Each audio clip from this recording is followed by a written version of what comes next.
I was muted. Hello, what's going on, people? Well, hello, hello, hello. Hope you're doing amazing. Welcome to the stream. I need to mute myself because I can hear myself. Yo, yippee. Bri, welcome in. Flaming Raider, welcome in. Mark, welcome in. I am also live on Twitch for the first time, also in 4 years. So we are back here. I'm going to try to do 3 to 4 streams a week. And we got the Switch 2 today. You'll have to excuse me. I don't have anything prepared. So I'm going to show you this nice background with music. Please hold. Halloween, welcome in. Ariel, welcome in. Okay, we're going to do browser source.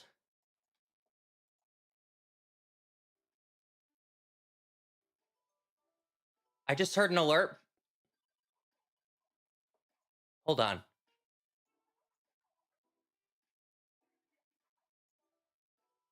What's going on? Where's that playing from?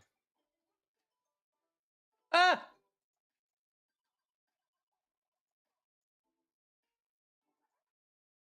Oh, it was playing from there. But it was paused. Okay, this is weird. Okay, chat, I'm gonna find... Chat, what should the background image be? Because I don't have my Switch set up yet, so it's gonna be a black screen. What should I throw up there? Give me an image I can Google and throw up. Okay, I think it said to go to... Transfer... Yes, system transfer to Nintendo Switch 2. Next.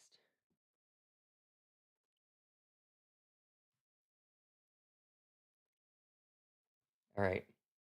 Everyone pray my Animal Crossing island doesn't go away forever.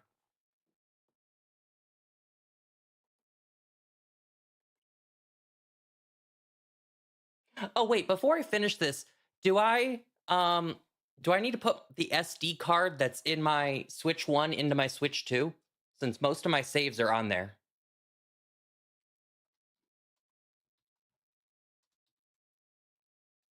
I will. I did see an exciting update for Animal Crossing though, Ariel. It loads faster now. And there's like it's not like performance into like it's like 60 FPS like Sword and Shield is, but or not Sword and Shield, Scarlet and Violet is, but like you know how if you have so many items on your island, it like doesn't load all the way? That's gone now. So you can throw all the bit of junk on your island and it doesn't matter. Hi Price, welcome in. Price, you look like the person who would know the answer to this. Do you by chance know? Do I have to put my SD card for my Switch 1 into my Switch 2 for the transfer? Because my SD card has all the saves pretty much on it. Or is it just like doesn't matter? We're kind of winging it. Oh, let's throw on the music. Sorry.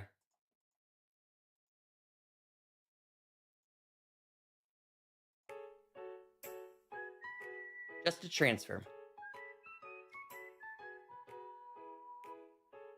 Halloween, I'm not gonna lie to you, I will forget. Message me on Discord. I also don't want to commit to it. So I'm saying message me to Discord because I don't remember. I won't remember, but also the Switch 1 SD card won't work on the Switch 2. Oh, that's sick. Save data from the following software will be removed from this system and transferred to the Nintendo Switch 2. Other save data will be copied to the Nintendo Switch system without being removed to this other system. Wait, let me check all the games in here. Chad, I forgot I had Fortnite on my Switch. I'm the worst. Hi, Ace. Welcome in. And Ty, welcome in as well. I didn't say hi.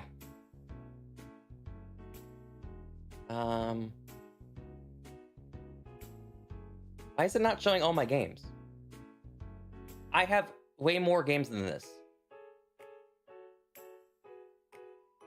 Connect to AC adapter?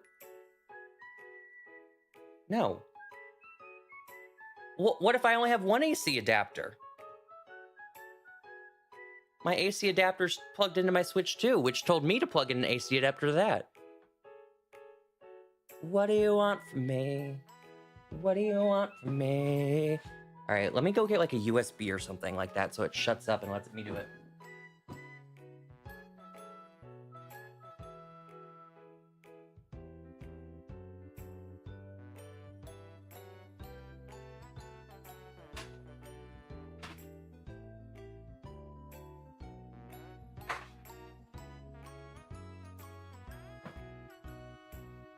Never mind, I just yanked the AC adapter out of the back of the Switch one. I'm not using it for my Elgato, so it doesn't matter. Oh, I forgot it's on the bottom. Who thought of that? Dumb idea. Okay, so now my Switch is gonna have to be upside down. Nivea, welcome in. Hello.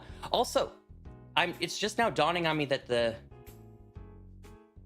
Oh, I know why.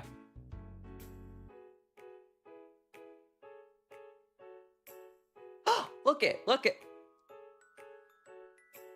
Let's go. Will you be streaming tomorrow as well? I certainly will, because it's my birthday tomorrow. So I don't chat. Technology is not for me. Hold on. You have development. Start download. Yes. Okay. Anyways, I am not good with technology, and that might sound crazy because I'm literally live on the internet right now using a computer, but hear me out. There's so much like shit behind streaming, like HTML code and whatnot that I don't know anything about, that I could not figure out how to combine the Twitch chat and the YouTube chat into one. Also, for whatever reason, oh, it's not updated. Oh, actually, wait.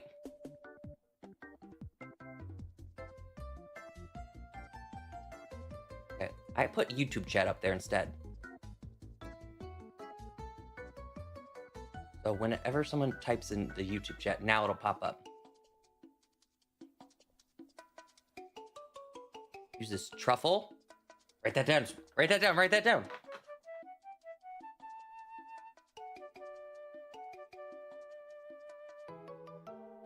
But why is it? Why aren't you working?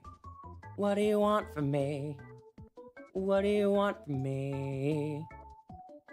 This will be on the test later. Clearly, positive is okay. I'm not too stressed about it because I only paid $5 for this custom code. So like, if I have to get a new one, my world will not shatter. I'm just kind of disappointed. I hoped it worked.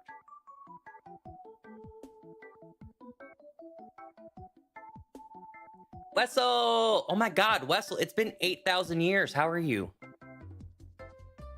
It's also been 8,000 years since I've been live, so like, real. Okay, we got 7 minutes left on this transfer. Hi, Kyle. What are you doing on Twitch? I'm trying it out again. First time I am live on this platform in 4 years. I'm also live on YouTube simultaneously. So, YouTube and the Twitches. It was such a weird notification. Oh my God, my notification works. Hello. I'm surprised it went through because, I'm not gonna lie to you. I thought just being not streaming on Twitch for so long, I just assumed like all my, maybe they are because there's only a few people here, but I assumed all my Twitch followers would just be dead channels by this point. I feel like that's a pretty fair assumption after 4 years. Maybe they're just on a different count. They don't use Twitch anymore. Whatever the reason is. I just assumed they were all dead and I'd have to start from over. At least I have the affiliate thing though, so I don't have to work towards that again. Because I was already an affiliate. Do I look like a dead follower to you? I don't know. Navia, thank you so much for the follow on the Twitchities. Thank you, thank you, thank you. That's also annoying that the alerts aren't working. Yet I see the alerts right here. Oh, wait. Oh, that's Twitch chat. Where's the Twitch alerts? Why aren't you working? You know, chat, we'll get there someday. We'll get there someday. One day, one day, one day, I will have technology down packed. All right, so what's new with everyone? I need to know. I need to know. If you would like the 411 with me, Brittany Broski and Trixie Mattel released their first collab in like a year today, so I am thriving, actually. The two of the funniest people together. I like YouTube a little more. I love YouTube. Chat, I'm not gonna lie to you. I will not vouch enough for YouTube Premium. It is the most wise investment, the best investment I could have made.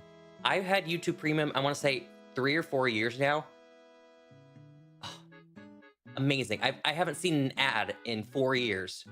There's not been one ad on this platform for me in 4 years. And it's only like, I want to say it's 13 a month. Like at that point, just cancel Paramount Plus, cancel Peacock. Just cancel one of the other services to replace it with, and you can get YouTube Premium. Especially with how much I use YouTube. Like, it was a no-brainer for me. It's so good. I've been vibing to the new Miley album lately. Yeah, that came out last Friday. I haven't listened to it yet, if I'm being perfectly honest with you. And that's embarrassing because I'm a big Miley fan. Miley was my first concert. I'm a fake fan. Fake fan, fake fam. I went to the Banger store and I'm almost, unless I'm just making things up in my brain, I'm pretty sure that's the Banger store where 2 people got into a fist fight in the audience and Miley stopped her performance to record it on her phone. I think that was the one. Kind of iconic, if you ask me.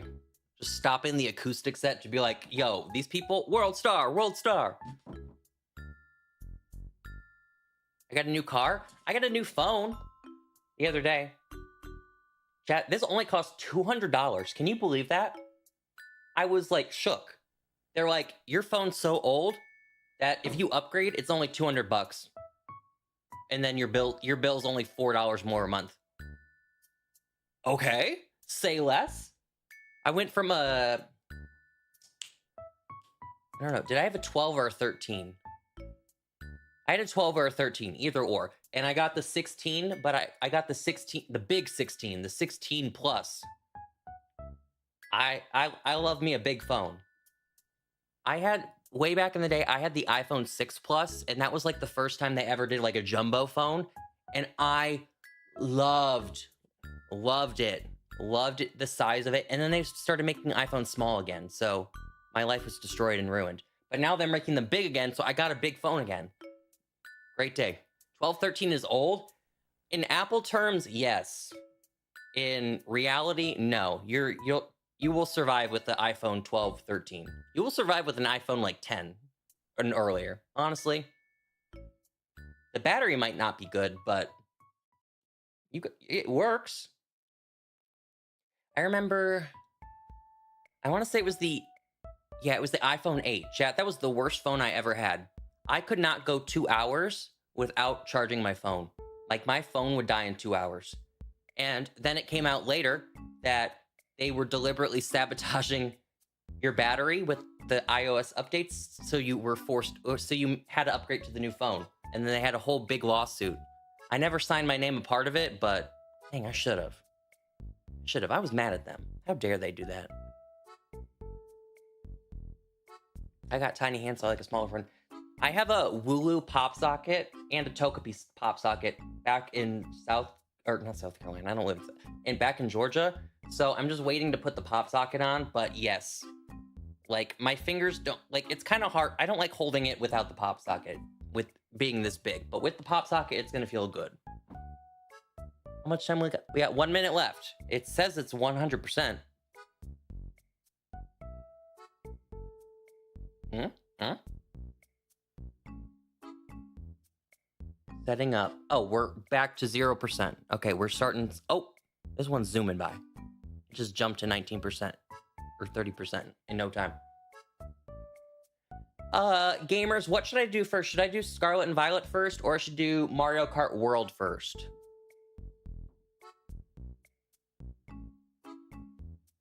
I'm very excited for Mario Kart World. Honestly, only because it's been freaking 11 years since we've had a new game. So, as a Mario Kart aficionado, sorry. I'm excited for a new game. It has changed me as a person. I saw a bunch of people running over toads, and that was crazy. I also saw this TikTok last night. Manor, welcome to the stream. I saw this TikTok last night. Someone decided to follow a toad in Mario Kart World around for 15 minutes just to see what it does. And it went on a whole adventure. Like, it was going through the city, then it went in the river, then it went up a waterfall. It was like kayaking. The little man was working it.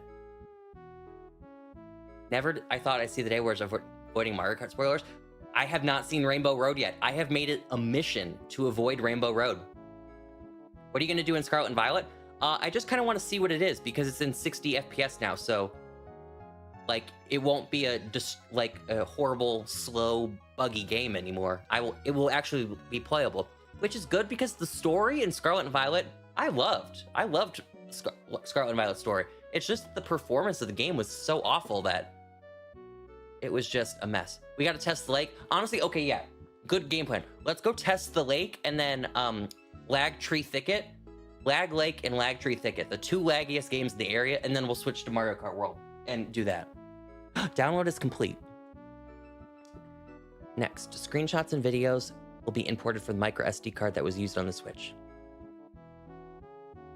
Have your micro SD card on the Switch ready. Insert the micro SD card. Sure. Say less. Say less. Where? Ow! Oh, that's not even the SD card slot. I was just breaking my nail for nothing. Where is it? That's the game slot. Am I dumb, chat? No, I'm like... Is it on one of the... It's gonna be so obvious and someone's gonna tell me.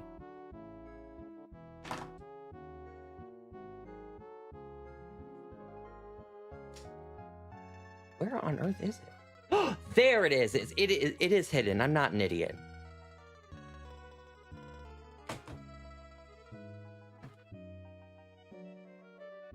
Micro SD card. No, don't turn off. I removed that. My Switch told me to remove the micro SD card. Where did I put this? Oh my god, this is a mess. This is a mess. Where's that? Oh, there's the little slot. You little bugger. Let's pop you in there.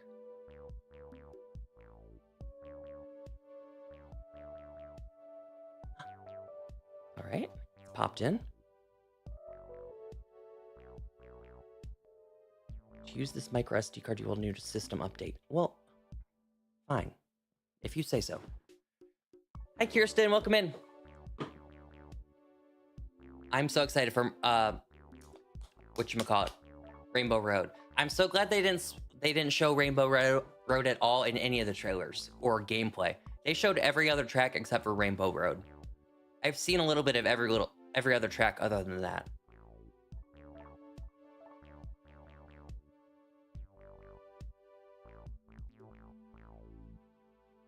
Micro SD card cannot be used. Yippee!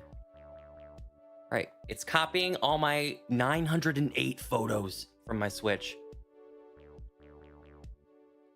Sorry, half of those screenshots on my SD card are shiny Pokemon. Actually, I should say 90% of my screenshots on my Switch are shiny Pokemon from raids and Sword and Shield and Animal Crossing. I would screenshot like everything in Animal Crossing. I would screenshot when I went to an island with my Nook Mile ticket and whatever villager I came across. That way I could have the memory of meeting them. Even if I didn't pick them and invite them to my island, I wanted the memory of meeting them.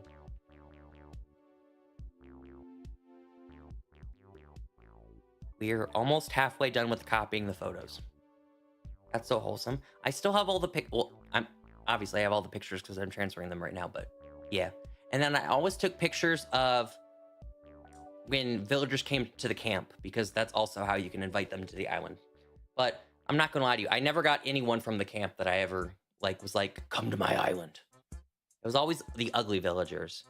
I'm sorry to ugly shame the villagers, but there are some ones on there that are just horrid. Horrid. Horrid.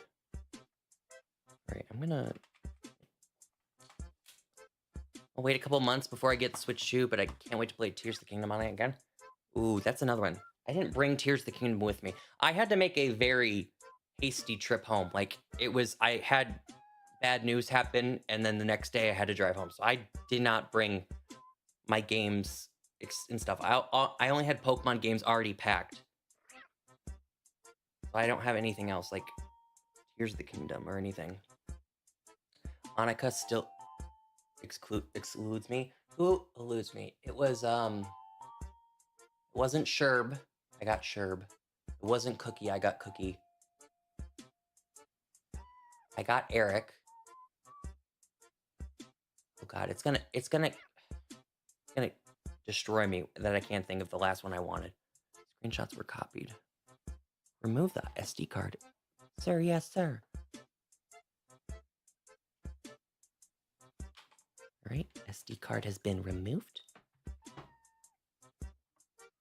And let's pop it back in my Switch before I lose it and cry. Restart system? Sure. Sorry I didn't do this earlier, chat. I mean, I was working 9 to 5, and then I had to make a thumbnail. The thumbnail was the last thing that I hadn't done for all my streaming return. And I don't even like the thumbnail I came up with. I was just like, well, I can't spend a lot of time on this. Okay. Oh. Yeah, it is what it is, Kiers. Emergency. I'm here for maybe 2 more weeks, a week or 2 more weeks. I don't know. We just have to see how things shake out.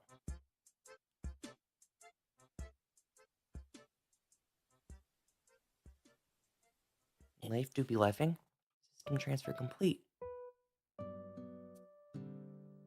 Oh. Okay. Switch 2. Oh, it's got home screen music.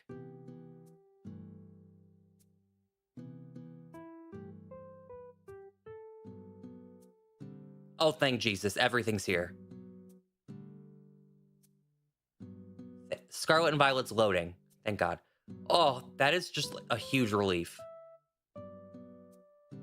I know it was a very simple process, but like, if there was going to be anyone that broke it during the setup process, it was going to be me and my luck. So, love the Pommy background. Thanks. Chat picked it. Or chat decided what to pick, because there's no switch on the screen, so instead of y'all looking at a black screen, you might as well look at a beauty. She's a legend, she's an icon, and she is of the moment. Let me get my, actually, I can set up my Switch too now for you guys to see. Hold on.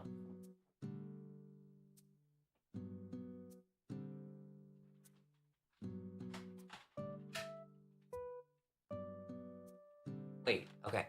Before I plug it in, you ever seen that meme with from Toy Story? It's like, I don't want to play with you anymore. I Switch one. I don't want to play with you anymore.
Right. Elgato, don't fail me now. Don't fail me now. Oh, yes. Right. Let me get my Pro controller.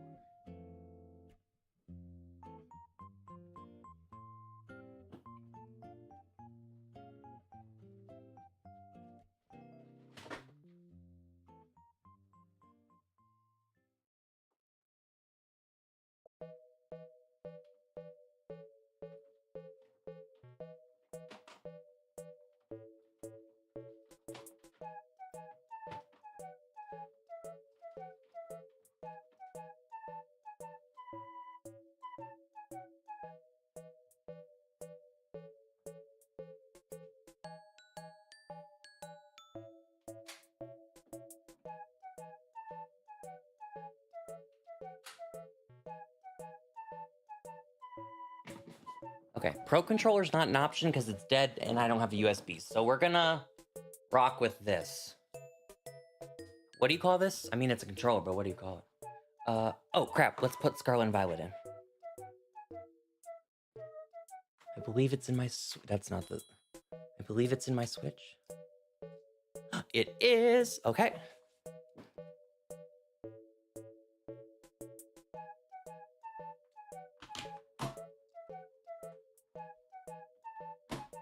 Oh wait, actually, if my AC adapter's not on my OG Switch anymore, then I can just use it for my Pro controller. Please hold.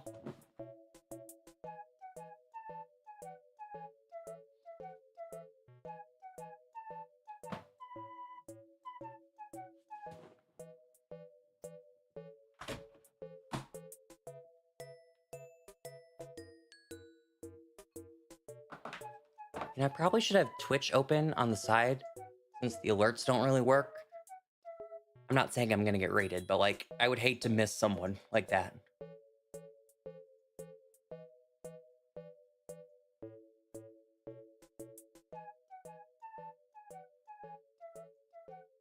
Hoggies, okay.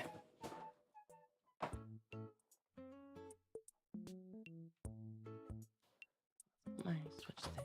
Then I'm gonna have to set up a new controller.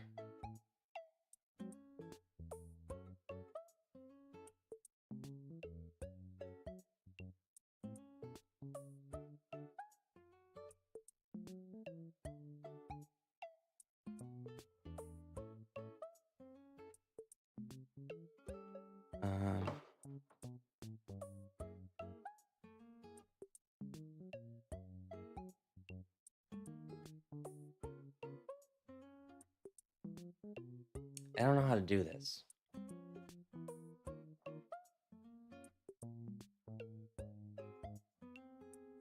How to pair controllers. Other pairing. Oh, I gotta plug it into the literal Switch? Okay.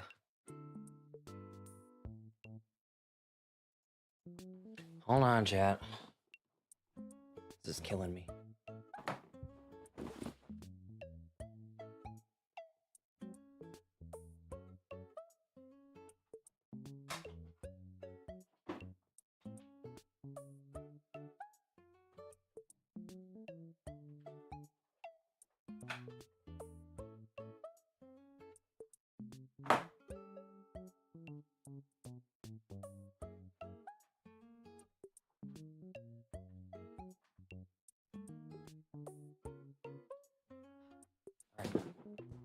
Rocking. Rocking. We're doing this.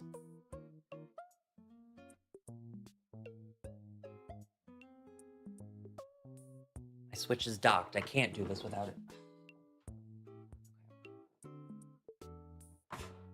Remember when I said I was not good at technology?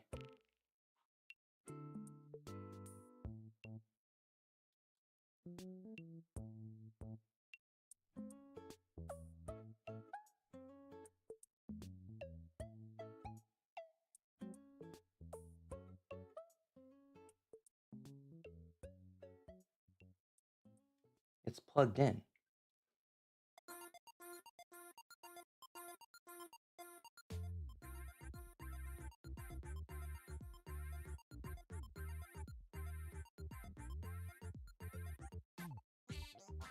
Oh, there's a sync button. I should have just read. Oopsies. Where's the sync button?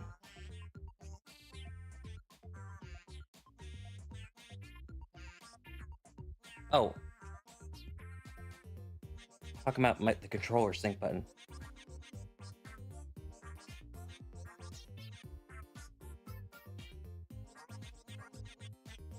I believe in you, controller. Dang it. I got a notification that was for download complete, not the controller. Scared me.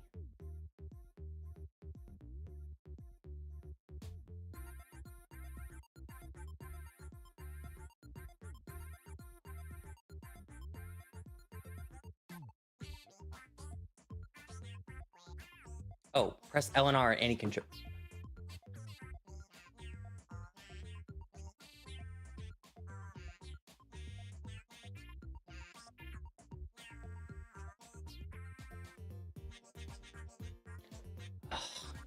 Chat, why? I don't know why the screen's freaking out either. There's not a sync button on this. No, it's not on the Switch, it's on the controller.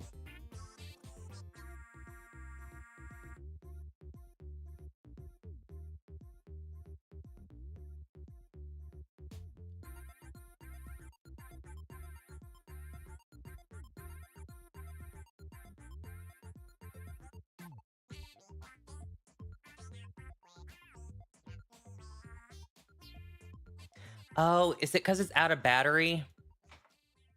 It's probably because it's out of battery. Well, no, it's not out of battery because I'm...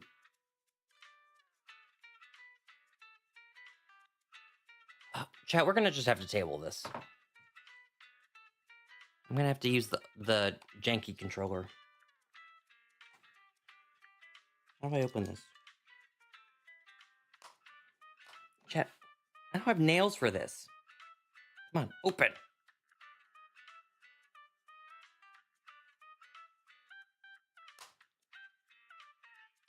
Okay, am I just dumb? No, this thing's literally like sealed shut. Hello?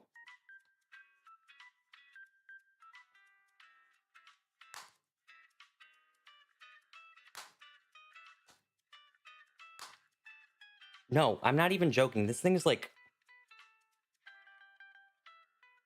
It won't even open for me. There we go. Oh my god, I had to yank it open.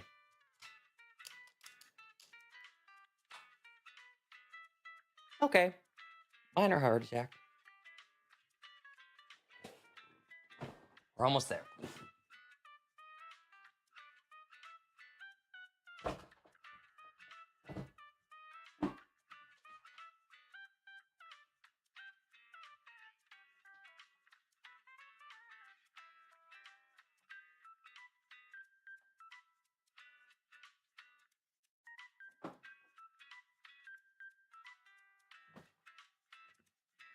All right, shall we? Shall we? Scarlet and Violet. Oh, yeah. Yeah, yeah, yeah, yeah. Oh. Oh, oh, oh.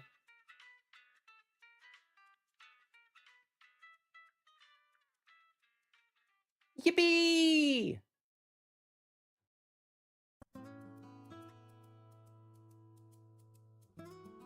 Yippee, yippee, yippee, yippee, yippee, yippee, yippee.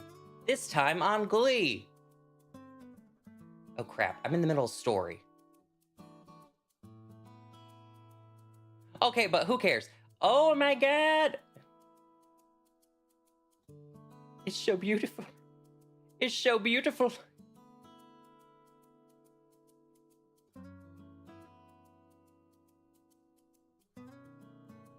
Let me open, hold on one second.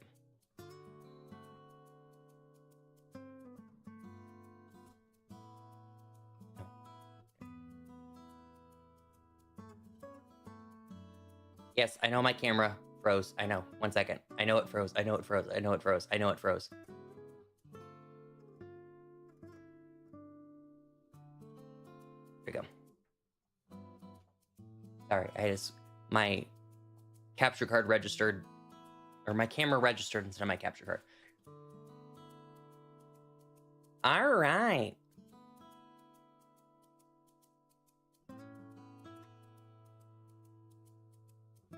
You here?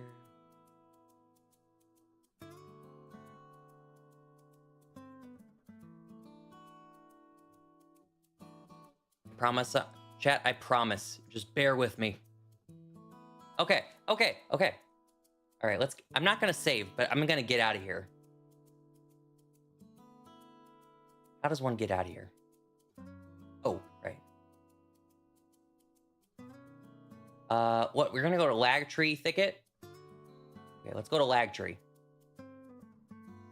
Lag tree, lag tree, lag tree, lag. The Switch one could never do this. The Switch one was lucky if this game loaded.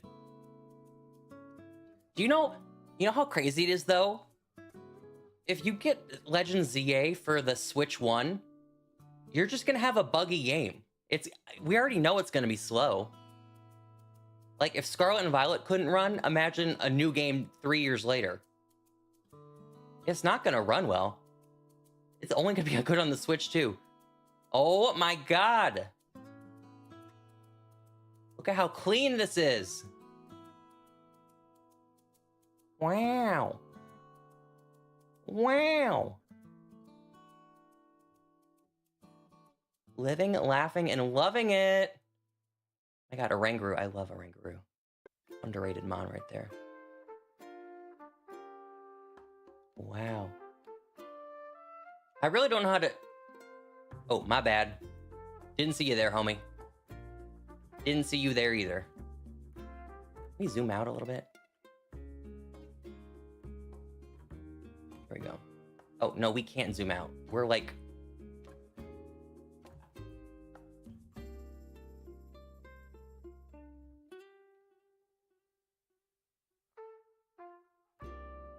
I don't like how it's that zoomed in. Can we work on that? Maybe it's a button I'm not figuring out.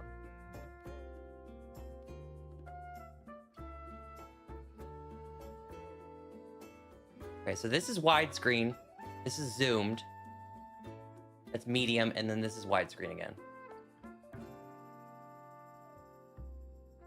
Hi, Greedent. I don't really know how to react because, like, we've obviously never been here when it's functioning. It's a nice, pleasant change. A functioning area. How it was intended to be. I also, you know how everyone was crapping on Game Freak? I mean, at the time, like, everyone was crapping on Game Freak because, like, how bad this game was performing. But I think now we know it wasn't Game Freak's fault. It was just Nintendo for having an outdated system that couldn't handle it. So if, like, anyone, shouldn't the blame go to Nintendo, not Game Freak? I'm stunned at the amount of mons popping up. What if I told you I saw a picture the other day of 34 Screamtails in one screenshot? 34 of them. All right, let's go to Lag Tree.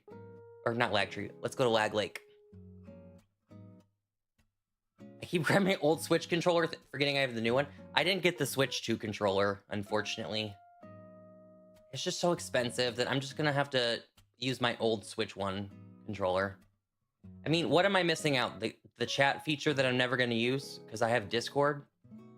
Like, I feel like my world isn't gonna crumble that if I don't have that controller. Oh, wow. Oh, this is the part where you get Tatsugiri.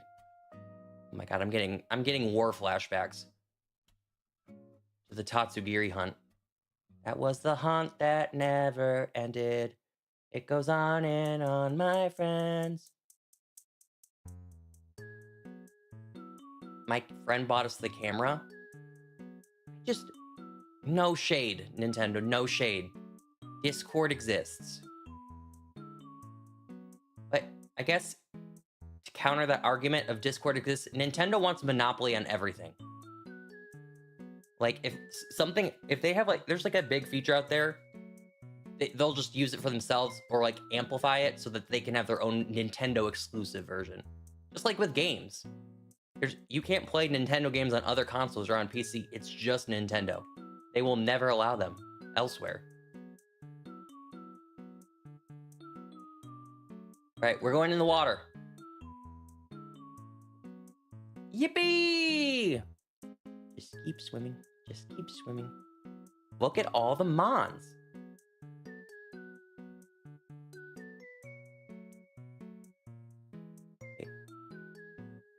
No, it is. I thought I saw that Slowpoke like lag for a second, but nope, it's moving.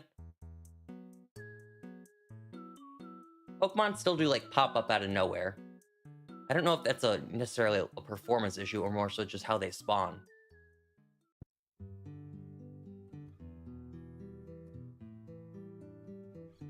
I could actually finally do a Dondozo hunt. I never did one because of obvious reasons. Oh. I did a Veluza hunt and then I got so frustrated with lag like that I left. So I never did that one either. There's just so much I could take and I had enough.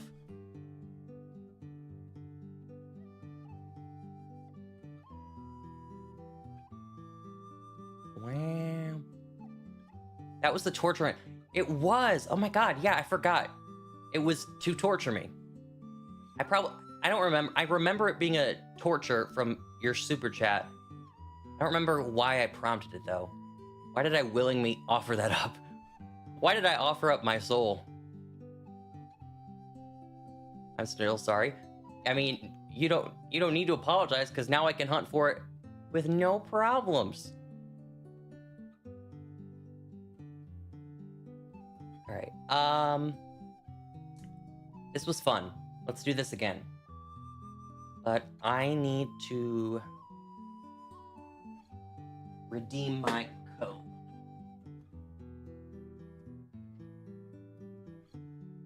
Scratch off download code. I don't have a penny. I would hate to use scissors. Chat, what's a good substitute for a penny when you use the scratch offs without destroying it? Like, are you telling me I have to go run downstairs to get a penny? Your nail? I'm not gonna lie to you. Unfortunately, just because of anxiety and stress and things like that, I'm a nail biter. I have no nails. Like, okay, well, I do have nails. They are just trimmed down. Paperclip.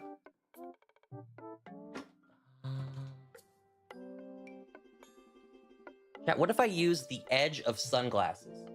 Would that work? I haven't worn these in like 8 years. Oh, it does work.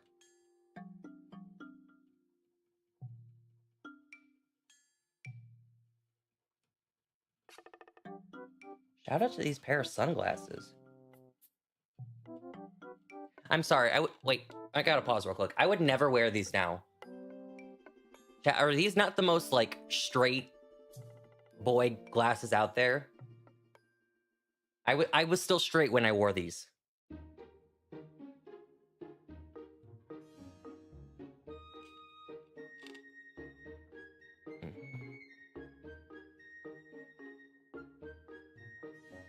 Almost done getting it all picked off.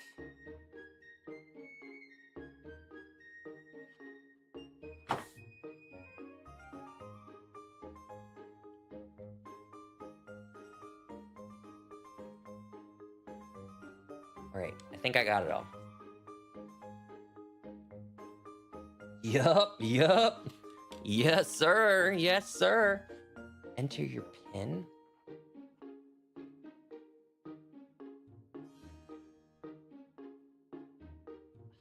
We're really doing this?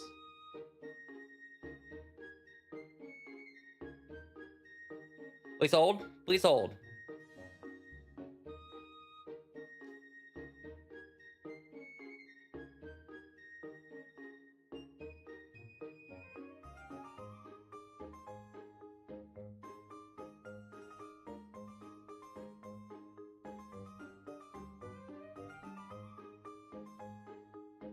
Wait, oh crap, I didn't click remember me. All right, let me hide this. No one gets my code. No one gets the code of this $80 game that I begrudgingly had to buy digitally. If there's one thing about me, chat, I'm a digital games hater. I think PC games are a little bit different, but if we're talking like Nintendo games, I'm gonna get a physical copy.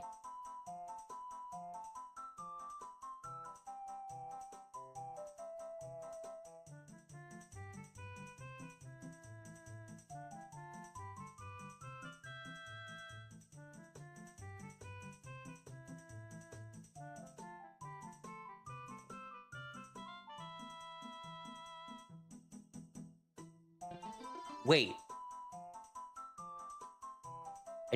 I heard an alert. What went off? Okay, well, the alerts work. I don't know what that was.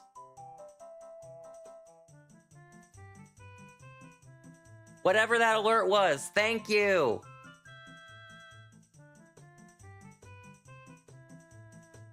Oh, it was Logan.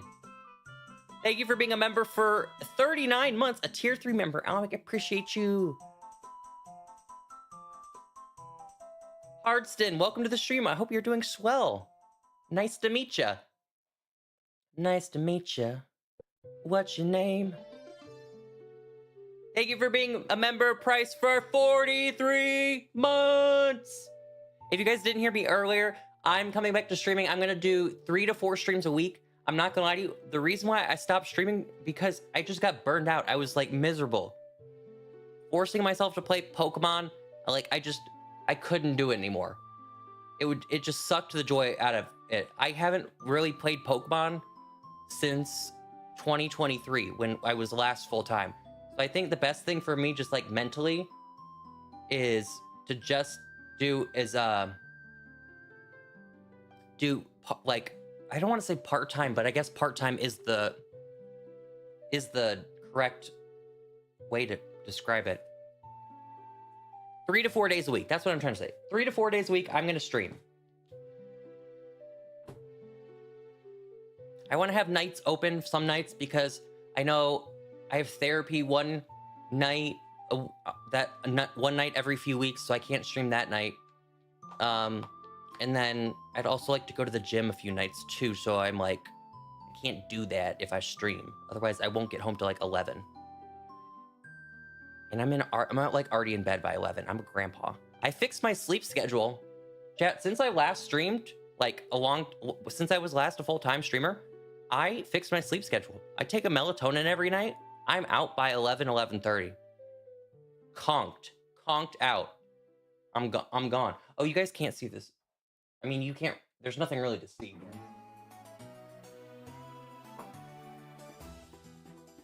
Oh my god, that's so crazy. This is the new starting soon music. If you didn't see the beginning of the stream, I have a new starting soon screen and song. This is the song. I love it. It's from Legend of Zelda Spirit Tracks. A little 3DS game, whatever it was, with our good friend Toon Link. Literally, I'm like, with all the problems I've seen with the Switch 2, I'm gonna wait till like September till I get mine. There will be a version 2 because I remember my Switch 1 is not the original Switch model. It's like, it's like it looks the exact same as like the day one Switch, but they like update it and stuff like that. Maybe it was like a battery difference, but it had a different like serial code or whatnot. Because I got my Switch 1 like over a year after it came out. I've been replaying through Scarvy with the new graphics since I didn't transfer the save data, but luckily I had the complete National IX, so it wasn't an issue, and found a shiny Shinx in 1 hour. Chat, give me your thoughts and opinions on this. I kind of maybe want to make it spicy, so it's not a vanilla. I never played through my copy of Pokemon Violet. I only ever played Scarlet because I couldn't deal with the lag. So I never replayed the game, but now I can replay the game. Would y'all be down if I streamed it? Like, just did a full playthrough? But I feel like I want to make it, add like a twist or something, so it's not just like, oh, I'm gonna go catch a Pokemon right outside Flag Lake and add it to my team. I kind of want to make it spicy. Maybe have y'all trade me eggs? Or trade me Pokemon? Trade lock, egg lock? Use a fun, not good team. Pachirisu, here I come! Say less. You're coming home. I'm coming home. Tell the world I'm coming home. That'll be fun. Yeah, I'm thinking egg lock or trade lock. That way y'all send me Pokemon, you guys can interact, and yeah. I have news? What's your news? That's what I doing Scarlet never finished, so resetting that. Let's go! Replay. I always, whenever I do a secondary playthrough of games, like the other version, I don't use like, I deliberately use like niche Pokemon, I want to say, if that's the correct word. Because I remember a few years ago, no, not a few, maybe like several years ago, I replayed X and Y, and I had a rotating team of 12 Pokemon. So I had 12 Pokemon that I used throughout the entire story. I just swapped them in and out, trained them all up to the same level, so grinded out so they were all on par with like Elite Four at the end game, everything like that. But I used such niche Pokemon. I used a Golduck. I don't remember. No, I did use the starters. God, what else did I use? What I'm trying to say is I didn't use like Talonflame and Aegislash. I went with like other Pokemon that are probably like weaker.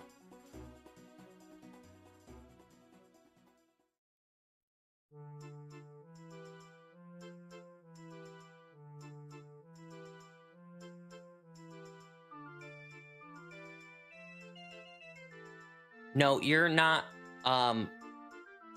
bad for that, Scotch. So I put out my schedule in the Discord and on Twitter and everything, so it's public, so you can see when I stream. I'm gonna do that every week, so you know what days and times I'm streaming. But I put on the thing for Sunday to stream Pokemon Coliseum. I'm so sorry, that's not gonna happen.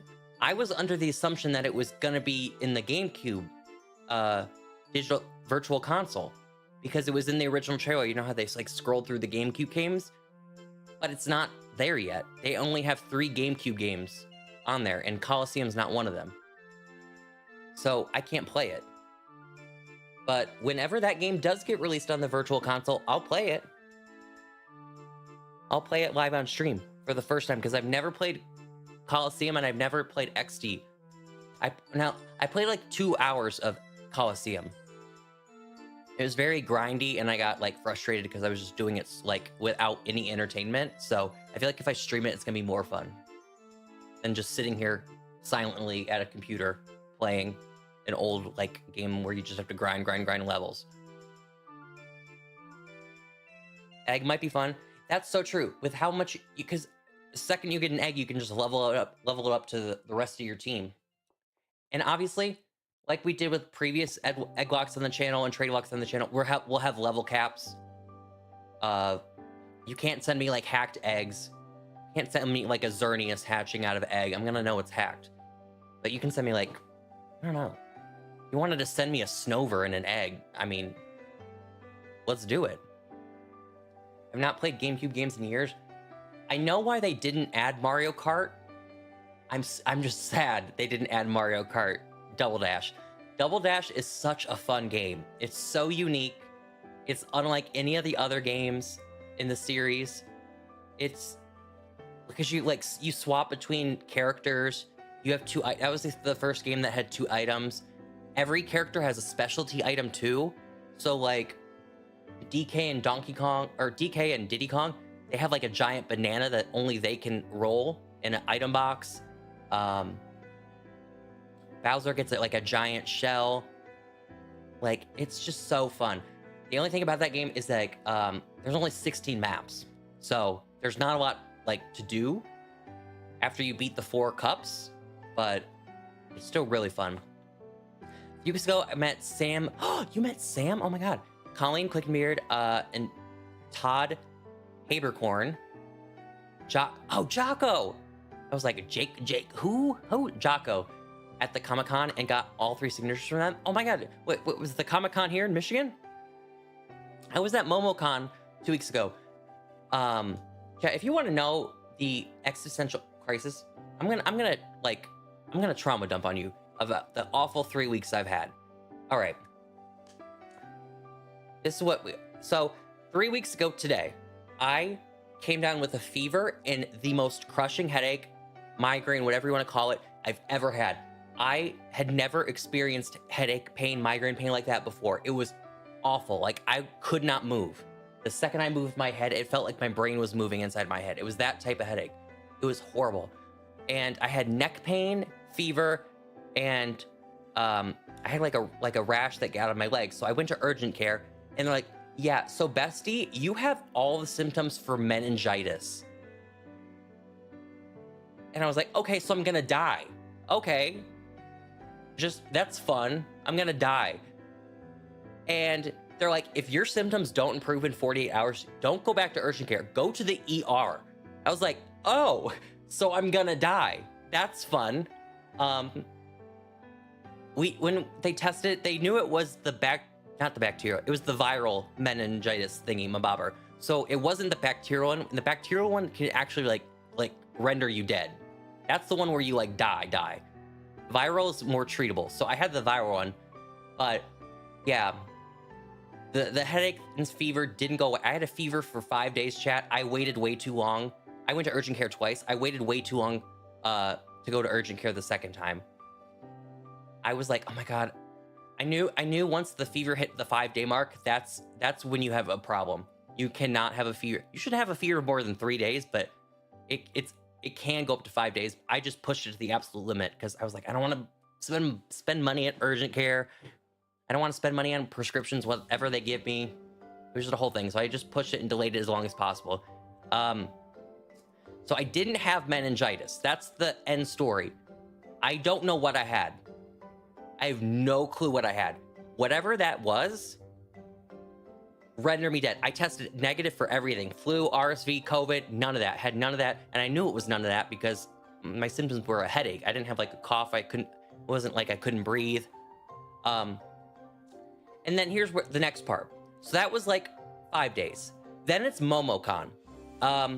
Because of the antibiotics I was taking for the viral thing, antibiotics like weaken your immune system because they're fighting whatever it is. So they're weakening your immune system during that. So then I got sick again, but a different type of sick. I got like flu symptoms sick. So cough, sore throat, couldn't breathe, all that. I got that like a day after my fever broke. I was like, oh my God, you're good. I'm gonna die. I can't right now. And MomoCon was that weekend. I was like, if I miss MomoCon, I'm gonna scream. I'm gonna absolutely scream. So by the time Friday came around, I already had the day off from work because I booked it off months in advance. And I was like, okay, I feel fine. I just sound horrible. I had no voice. I was gonna say, I didn't meet anyone here at MomoCon, but if you had, I was like this. This was like the loudest I could talk. And no voice, stuffy nose, sore throat, awful. Wasn't contagious, because like I said, I tested negative for everything at urgent care, RSV, flu, COVID, all that was negative, like literally 2 days before. So I got the clear that I know it wasn't that. And like I said, I felt fine at MomoCon. Like I didn't have like a fever. I didn't have aches and pains. I didn't have everything. It just, my throat was the only issue. I couldn't talk. That was the only issue I had. And I was like, and it didn't come back. And then, so I was in a hotel with Vandy, Linz, and Caden. And Atlanta's an hour away with like traffic and everything from where we are. So I was just like, okay, I already know I paid for the hotel months ago and it was like a lot of money I already paid, but I can't share a bed with Caden because I'm like, I could be contagious. So I'm just gonna go home and then drive back Saturday. As inconvenient as that was, that's what I was gonna do. Because I was like, I'm not gonna get anyone else here sick. Like, whatever I had, even though I felt fine at that point, whatever I had could have been contagious. Thankfully, no one got sick from when we were gone or when we were in the room. But that night when I got to the hotel and dropped my stuff off, there was a couch in the hotel room. I was like, oh, bless. Okay, Caden, you get the entire bed. We won't share it because I don't want to like germ you up. I got the couch. So I slept on the couch and I didn't have to go home. I didn't have to drive back. So I was good with that. So I was on the I was couch crew for a few days, but that's good.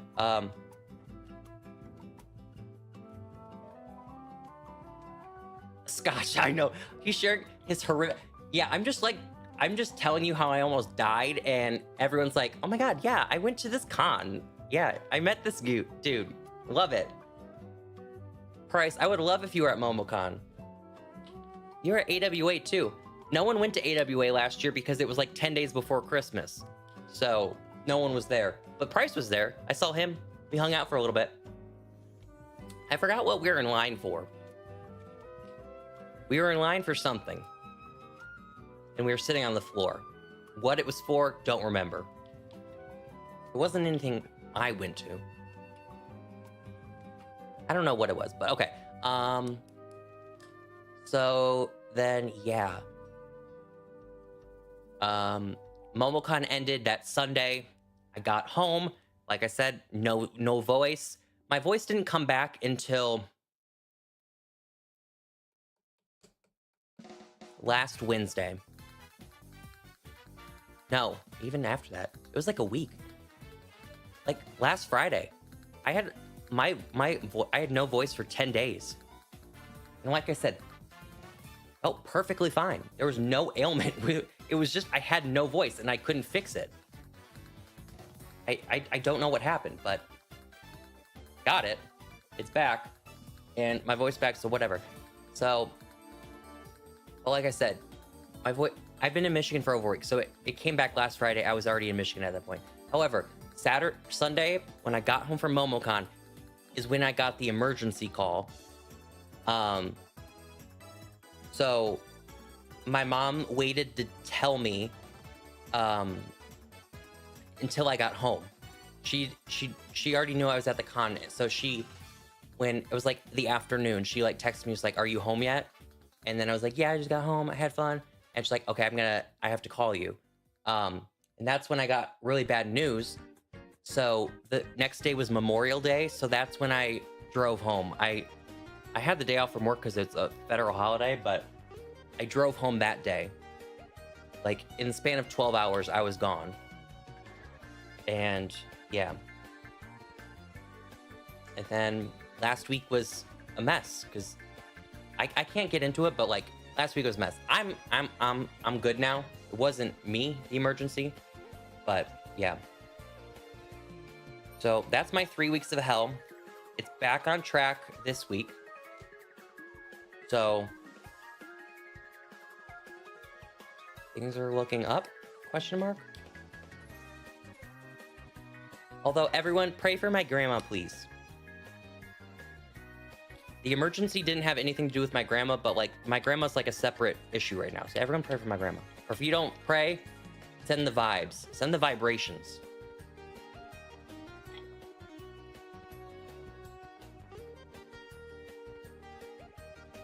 I'll never forget, I was playing the Karen simulator on stream, and my grandma came in to say goodbye on camera as I was playing the Karen simulator.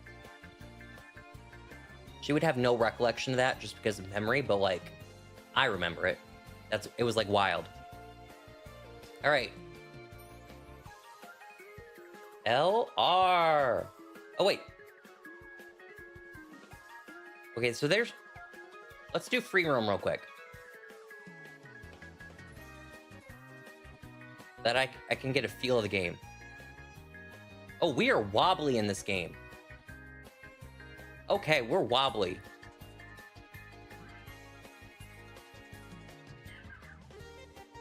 Can you switch carts? I don't like carts. I like to ride on bikes.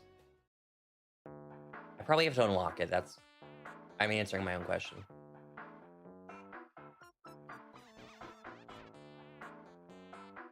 All right. I mean, it's Mario Kart. I got it down packed.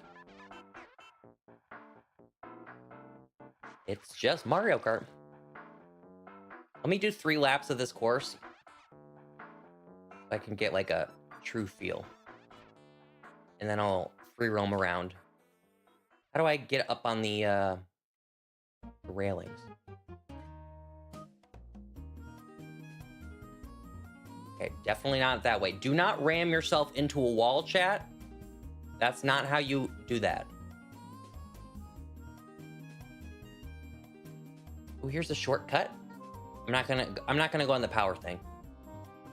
Trick, I missed the flyer, so I couldn't practice flying. All right, lap 3. I'm gonna get the railing this time.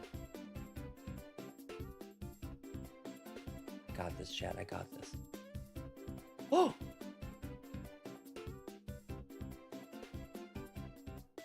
I got it. Got it.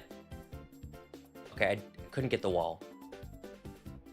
Okay, so the railing's pretty easy.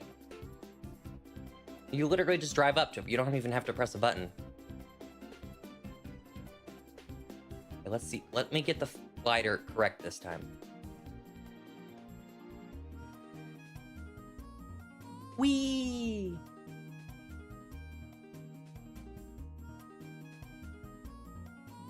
Okay, that's 3 laps. Let us explore. So, the food in this game unlocks outfits. Is it only outfits? Or is it carts too? If it's carts, please let it be carts. Oh! Who did I just run over? I'm so sorry. I'm so sorry. Who? Is that like an actual character in the game or just like it? I know it's an NPC, but like... Is it like Bowser or Donkey Kong type of character?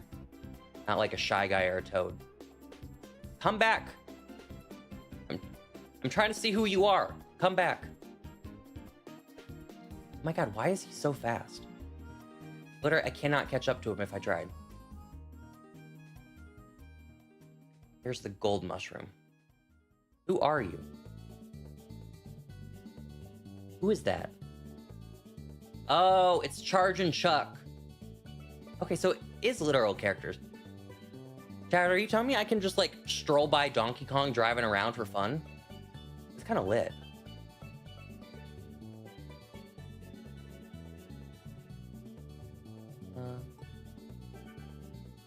Not really sure where to go. Let's drive. Let's drive.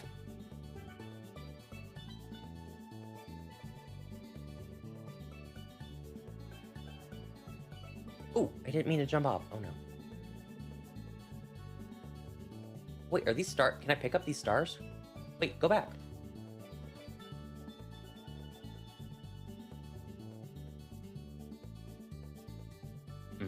Too slow. You gotta be quicker than that.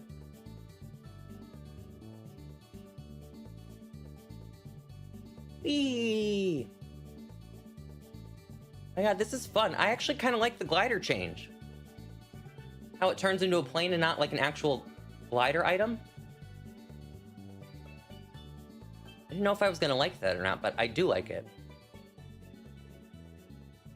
I feel like it also takes out the sweats of online Mario Kart. I played a lot of online Mario Kart for Mario Kart 8, and the amount of sweats on there, insane.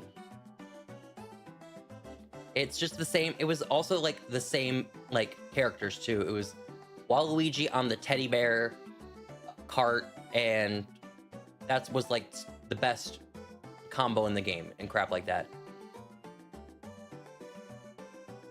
And then here I was Link and I showed up with my speed bike. Oh, wait. We're at Whistletop Summit.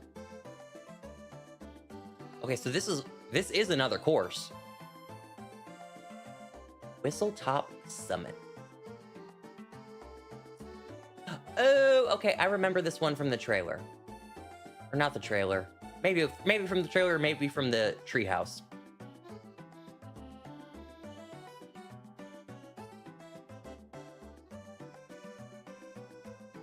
Chat, would anyone want to play with me? I'm not sure who all has the Switch too. Part of me is like, I don't want to do that because like people will feel excluded, and I don't want that. But I know some people have it, and you can do co-op with each other.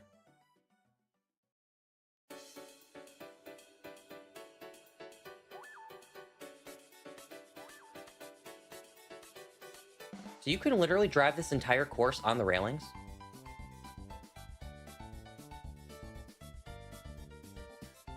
Oh my god, my chat just...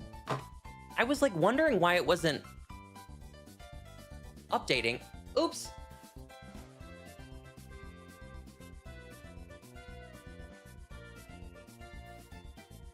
Why did it...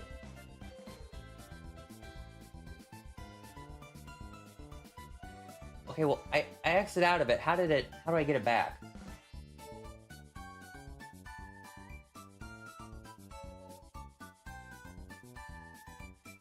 Hi, Wildheart. I see the message. I was wondering, like, no one was typing in chat, because, like, I know people are here. Oh, that's not where I want it either.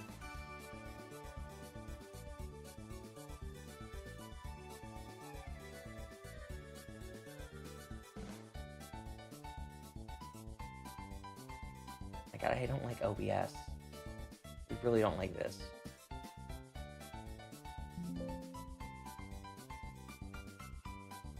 Oh, use the docs menu at the top. Oh! Reset docs.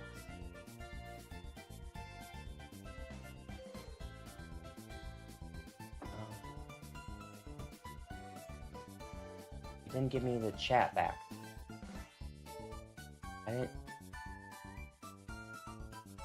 I literally feel like a grandma.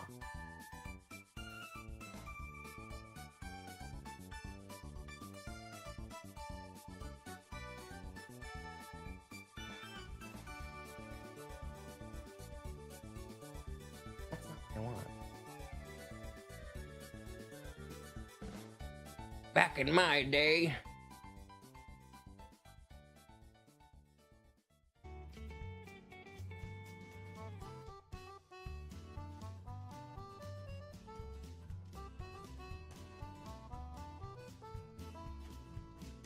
Alright, we just got to go to the good old-fashioned Google. How to see multi-stream chat in OBS.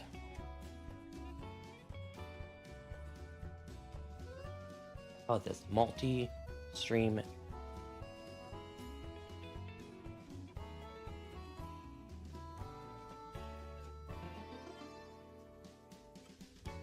Hello, thank you. That was the notification. What?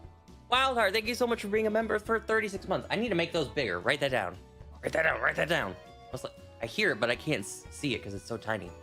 Okay, what does it say?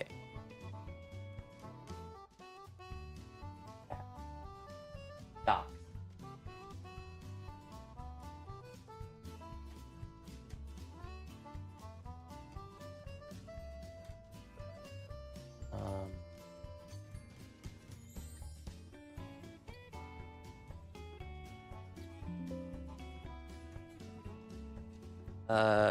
It's telling me there's a dock. It's there, but it's not.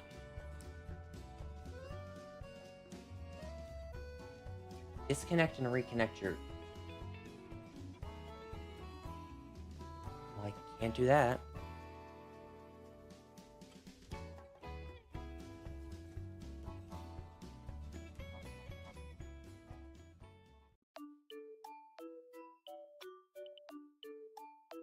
Oh, there's a Reddit thread. Love it. View.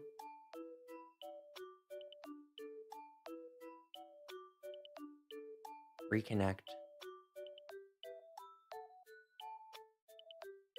Log back in. Chat if I... Oh. I literally thought I had it there for a second. I got excited. This is the problem. So, well, okay. Chat, you just gotta bear with me because obviously this is the first time I'm doing dual streaming. So there's going to be growing pains.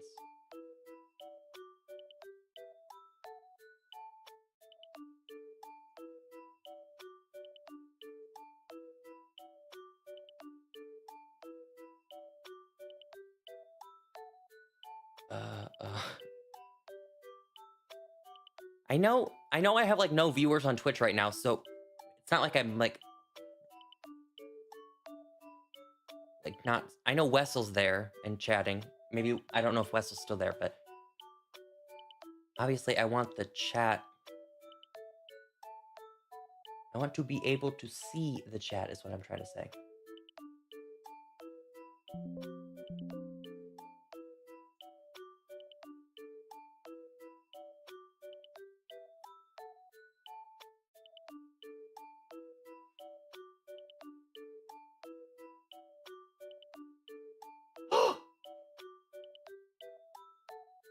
Found it, found it, found it, found it, found it, found it. Oh my god. Okay. Hi, Ariel. Hi, Logan. Hi, Wildheart. Hi, Wessel. You don't need to go to YouTube. Don't go to YouTube just because I'm a mess. I want you to watch streams wherever you are most comfortable. You don't have to switch an entire platform just for me. I'm not that special. All right.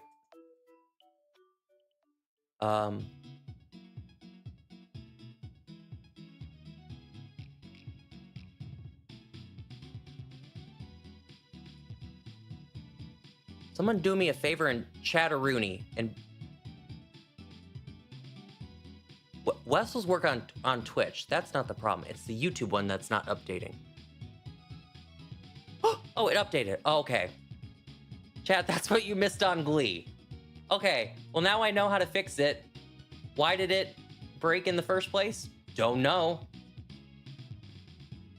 But we got it. The Reddit thing also was helpful. Honestly, I don't go to like, you know how you go to like websites for like guides on how to do things? I always Google Reddit. I Google the problem, then Reddit, and Reddit's always more helpful. Because it's like real people with the same issue you have. Oh, wait! Oh! I didn't mean to go in there, but I'm down. Charlie Brown. Okay, but for real this time. Hi, Wildheart, because I can see your message now. I think more people are on YouTube, right? Yeah, more people would be on YouTube just because it's like thousands of followers there, whereas Twitch is schmoll. Oh, wait, you switched to YouTube. Oh, you didn't have to do all that.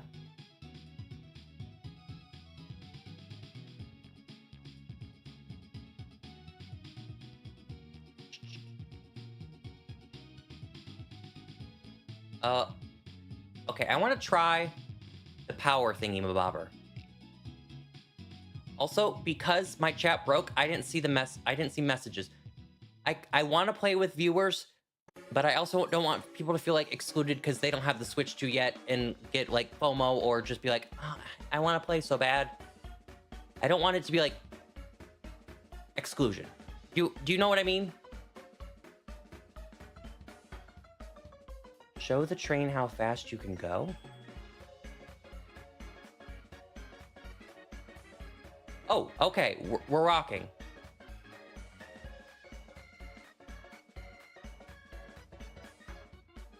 Oh wait, crap, I have to be up there? Oh, it's Jover. It's Jover. I failed. I failed my very first mission.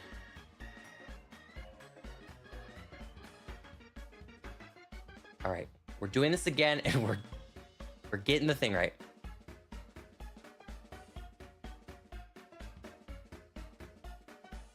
I already know I want to do the Grand Prix first before I even think about going online.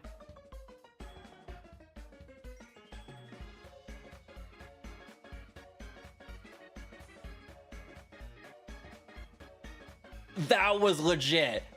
I don't know how I did that, but that was legit. Okay. Period. This is how we do it. This is how we do it.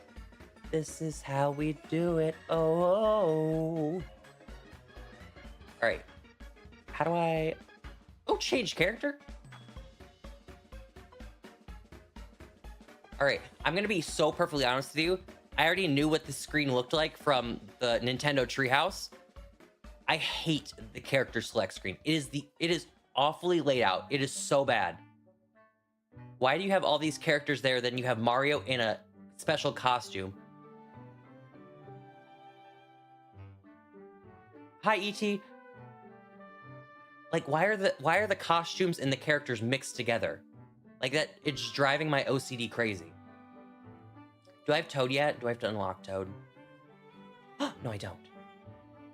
Yippee! Right, and I love me a bike. I got my bike. Yay, here we go! Okay, this is what I'm talking about. No four-wheeler cars. I'm a biker in Mario Kart, forever and always. All right. I'm gonna quit free roam mode, and I'm gonna do the Grand Prix.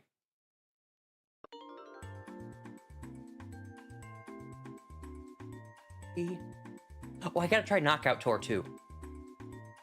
Let me do some Grand Prix first, so I actually know. I mean, I could win on 150, but obviously it's the first one. I'll do 100. I'll do 100 to start. Oh, hey Manor, thanks for lurking. We love our lurkers. My God, Toad, I love you. I'm so glad Toad didn't get cut. I'm sad Diddy Kong got cut though. Diddy Kong was my main in Mario Kart Wii.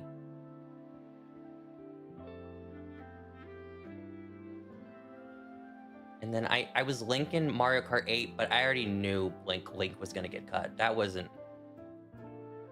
I feel like we knew all those Nintendo characters were not coming back. Wait, I said I was gonna win. This is actually kind of hard. Hello? Like, why am I not zooming to first place already?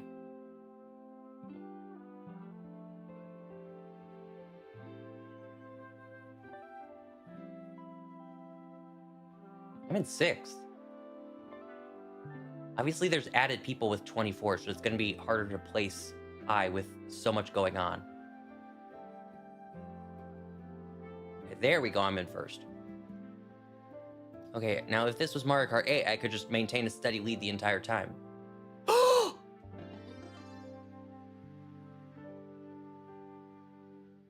Uni! What the hell? Oh my God! $200? What the heck? Oh my God, thank you so much. Oh, I can heart these things. I forgot. Thank you so much for $200 donation. Oh my God, that's insane. How have you been, my friend? How have you been? It has been forever since I see your art though on Twitter. It's been forever since I talked to you though. Hello. Oh my God. I appreciate you more than words could ever describe. How many times can I say thank you? I've been sick. Oh my God, I've been sick too. Maybe we had the same thing. I've been like out of commission for 3 weeks. Oh, I have my blue cup today.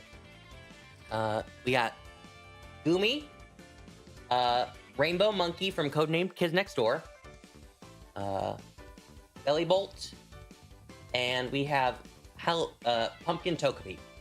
And then on the bottom we have Fried Morpeko, fried Oddish, and yeah, that's it. I haven't added I should finish out adding the stickers.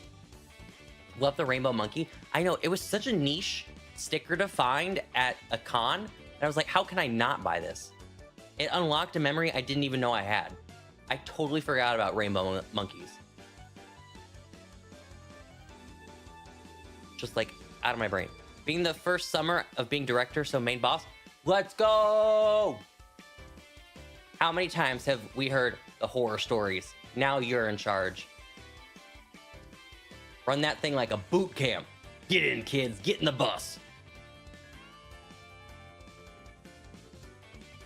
I don't think schools are out yet in Michigan though. It's not summer break here. My sister's a teacher. I'm pretty sure she finishes next week, not this week.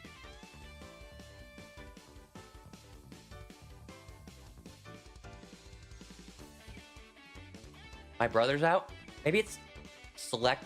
I mean, I drove past the elementary school this morning before work to go get some tea and Tim Hortons. How could I not get Tim Hortons, chat? I get Tim Hortons every day when I'm back in Michigan. Literally, I've had it every single day since I've been back last week for morning. I go there, I get my tea, I get my bagel, and I start my work day. It's the routine. It's the vibe. But yeah, what I was going to say was I passed the elementary school on my way there, and they had the 5th grade graduation going on. And I know it was 5th grade graduation because there was a giant, not inflatable, but I don't know how to describe it, a giant sign, what we'll call it, that said, "Congrats, 5th graders." And I mean, I went to that elementary school. We never got that. We didn't get a big sign. Wait, oh my God, that unlocked another memory. Chat, do you want to hear what happened at what almost happened at my 5th grade graduation? Oh my God, I forgot this. So bad. So the night before, the last day of school, 5th grade graduation. 5th grade was the first time I didn't have to go to the after school program until my parents picked me up from work. They allowed me to walk home every day. So I was home alone when I got home from 5th grade that day, because I just walked home, and I decided, I don't remember what prompted me. I decided to play with food dye. So I whipped out the blue and red and green food dye from we had it in like the spices cabinet. I got it out of there, and I started like rubbing it and like on my hands and like putting in the sink and washing it and whatnot. But I used so much that I stained my hands blue. And I'm not talking to like, like a little marking, kind of like a marker. How if you accidentally draw yourself on a marker, like that type. I'm talking my entire hand, front and back. Even like parts of my wrist were like this ugly bluish green color from the food coloring, and it wouldn't come off. It was on my hands for 2 hours until my mom got home from work, and she had to help me scrub it off. I don't remember even how we got it off. Like, putting soap on it was not enough. The soap did nothing. I don't remember, did we use like wipes? We did not use bleach on me. There's no way we put bleach on me.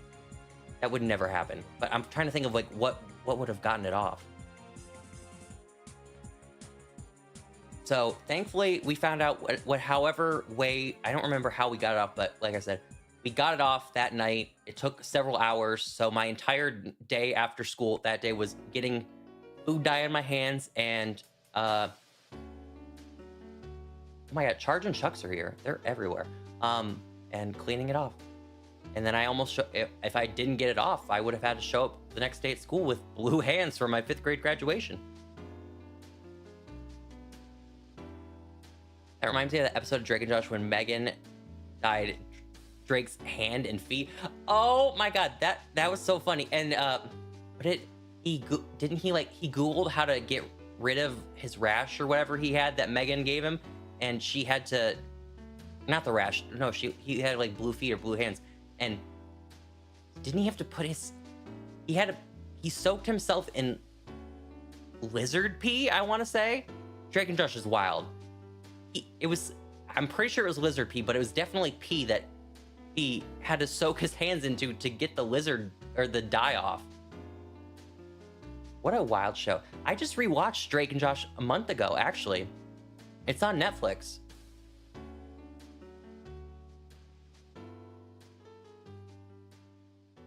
Amazing show. I should rewatch iCarly. That's another good one that I should rewatch. Or Victorious. Those three, Drake and Josh, iCarly, Victorious. I should definitely rewatch one of them. I know what I'll be binging now. Yeah, they don't have the fourth season on Netflix. They only have 1 through 3. And I've learned some lore, chat. After I started watching Drake and Josh, I got on Drake and Josh side of YouTube. And I forgot that, I wish I knew this guy's name. He does like breakdowns of like episode where he like goes through the entire plot of an Mario Kart episode and just like how ridiculous it is and makes commentary, and he's really funny. Like, we're genuinely awesome creator. He only had like 20,000 subscribers, I want to say. So not like anyone like one of the like super massive like golden play button people. Like a small creator who's like making banger videos like this. And what was I gonna say? Yeah, so I got on Drake and Josh's side of TikTok, or not TikTok, YouTube. Started going down the rabbit hole of listening to those walkthrough or those analysis videos. He's actually done some of iCarly and Victorious episodes too, and how crazy they are. He covered the one where they get locked in the RV with in 100 degrees, and how part of it is that part of that episode's banned now. They edited it out completely of Paramount Plus. It no longer exists. But what was I gonna say? Oh yeah, so Drake and Josh, they don't have certain episodes of season 1 and season 2 because of the lore I learned from this creator, that a lot of the episodes had like copyrighted music or something like that. Therefore, they don't want to pay the rights or include them on streaming services. So half of season 1 is missing and half of season 2 is missing. But season 3 is all there. I think season 3 is like really when they... No, that's a lie, because season 2 was funny. I think season 3 was my favorite of Drake and Josh. Like, what are the episodes? The Peruvian Puff Pepper. The one where he drops a weight on and breaks his foot and Drake pretends to be a doctor. What else happens in that season? The one where Drake and his girlfriend bet that she could win in a fight over him, and they have a whole like fight in the house, and she kicks his butt, and then Drake, because they got so intense they went downstairs and ruined Josh's like special dinner. Wild.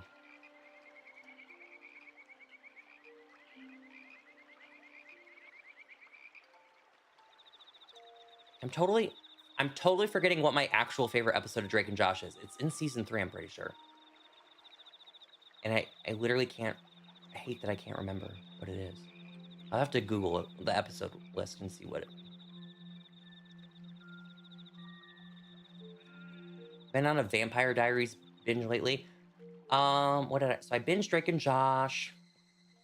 Yeah, this is so bad. I watched Teen Mom, that old MTV show. I only got 6 seasons in. There's like 10 seasons, and there's like 30 episodes a season. I have the speed up thing on my computer, so when I watch shows and things like that, I just speed up the episodes. So I got through it really fast to get to season 6, but I'm about done. I haven't watched it in like 2 weeks. What else have I been binge watching lately? I don't know, let me open up my Netflix. I don't think I've watched anything on Netflix.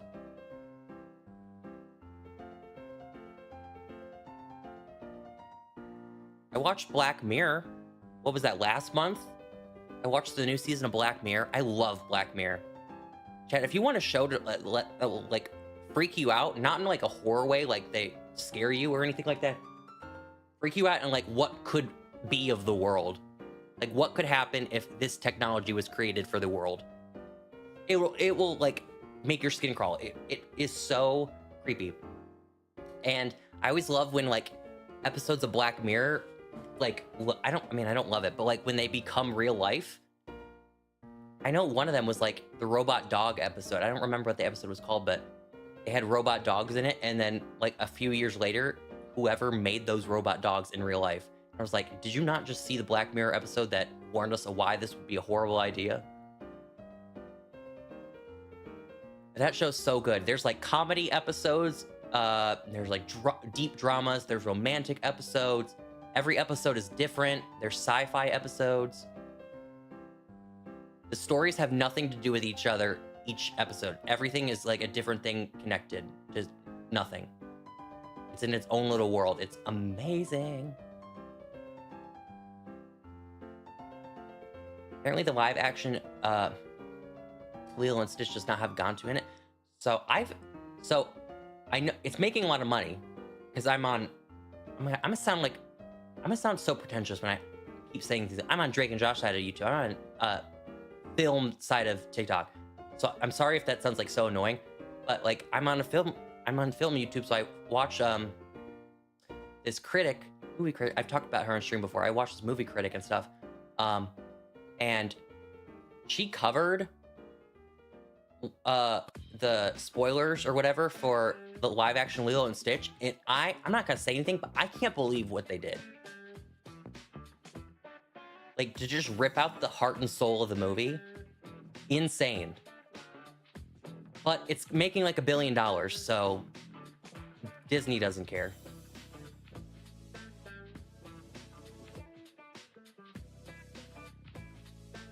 I just saw what they did for the ending, and I'm like, there's no way. They changed the entire movie. I heard that the aliens aren't even in it for a long time. And I mean, I know CGI is expensive for movies, so they can only afford so much without having like billions of dollars spent on movies. But come on, like, how are you not going to have these characters in it? I think the ending is what I'm most, I don't want to say mad, most annoyed about. Like,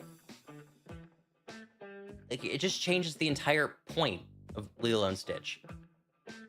Like, the entire point of it. Annoying. Annoying. How could they? What other movies have I seen recently? Oh, I saw Thunderbolts. Chat. After I saw Thunderbolts, I was like, Marvel is so back. That is probably one of the best Marvel movies I've seen in ages. I went in with like no expectations. I walked out like, that was a brilliant movie. They talk about mental health, loneliness, so many things like that. On top of being a superhero movie, on top of being all about the villains. Like, just so good. I loved it. I want to watch it at some point. Scream at me when it comes out on Disney Plus, and we can screen share and watch it in Discord.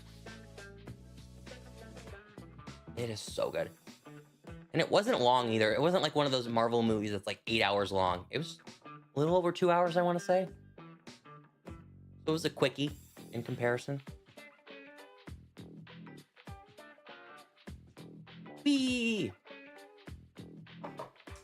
And then I saw Sinners. I saw Sinners. Amazing. Amazing. Amazing. Sinners was one of the best movies I've seen in years as well. Holy crap. Holy crap. Holy crap. I'm not a fan of the blood, though. Y'all know I can't stand blood in, like, movies and TVs. It makes me queasy. Couldn't handle that. But plot, everything, scenery, story, cinematography, music, name anything about the movie and how you make a movie. Amazing. Perfect. So good.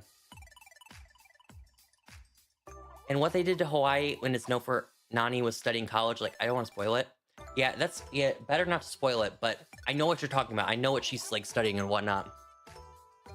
You have to be so careful when you're making a movie in Hawaii or about Hawaii, because you have to get it right. Otherwise, it's just culturally inaccurate.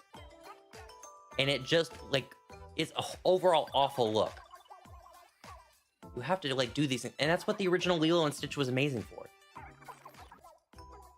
I think that the Disney animated movies are really usually good at like depicting, except for Pocahontas. Pocahontas does not age well. Do not. We can't just. I mean, it's a good movie, but like in terms of like the plot, can't do that. But they're usually good about like different parts of the world. I know Aladdin. I think Aladdin takes place in Pakistan, if I'm not mistaken. In like canon, Belle, Beauty and the Beast is in France. Tiana's New Orleans. What other princesses are there? Mulan is in China, obviously. Pocahontas is North America. The North America, United States of America. That's that. It was the United States of America before it was the United States of America. What other princess? Moana? Yeah, Moana. She's from. I don't want to say. Is she Samoan? I think she's Samoan. But she's definitely from the islands in the Pacific Ocean. She's definitely. Moana is. Yeah, she's a Pacific Islander character. I want to say Samoa, but I'm not 1,000% sure on that. Got any other princesses? I don't know where Elsa and Anna are. Tangled, I don't know where I think Tangled's in its own special world.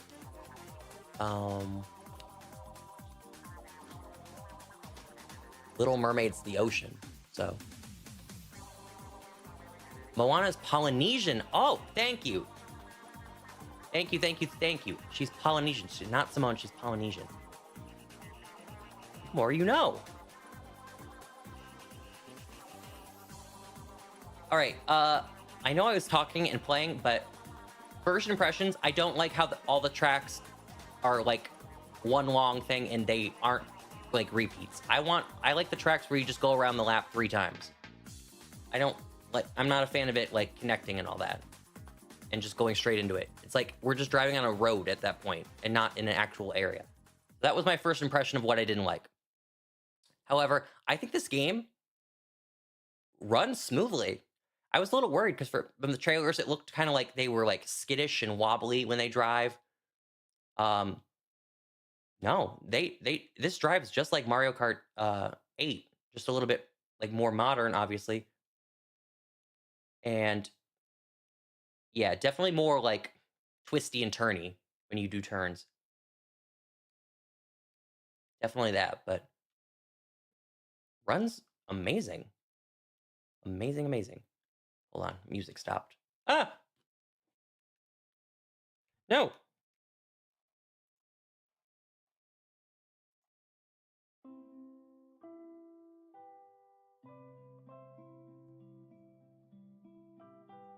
All right.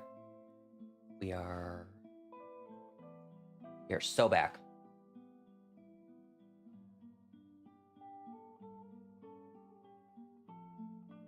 Oh, I forgot what I wanted to say something.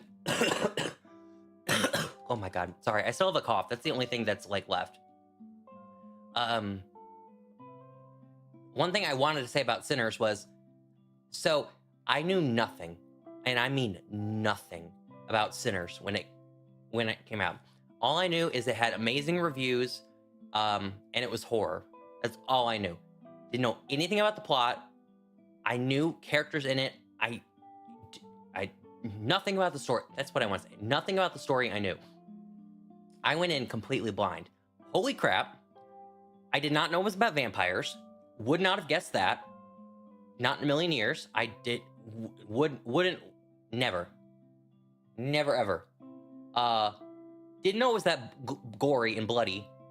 Obviously it's vampire, so you have to be. They kind of go one and the same.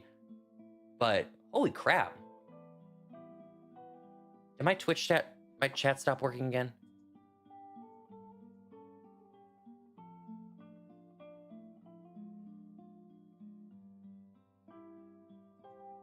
No, they didn't. Okay. I saw the Twitch thing pop and I was like, hello?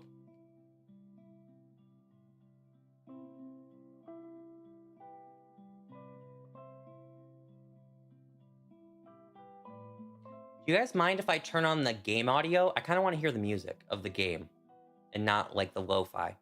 Is that cool with everyone? I don't know how I know people love their lo-fi or just like upbeat music.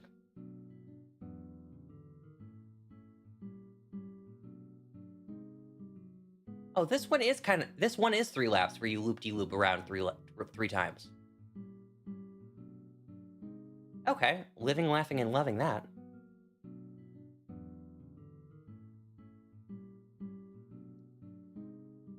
That was a fun one. What was the name of this course? Didn't catch the name of it. I like that one. That was a fun one. Go for it. Oh, Shy Guy Bazaar! Oh my god, Shy Guy Bazaar is back. Let's go. Why am I acting surprised? I knew it was back. Off and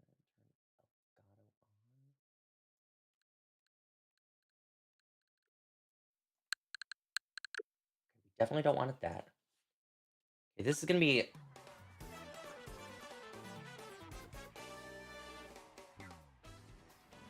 Chat, how's that? I don't know.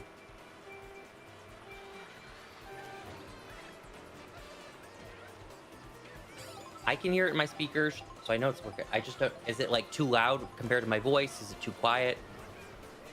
I set it at the same like volume level, I should say.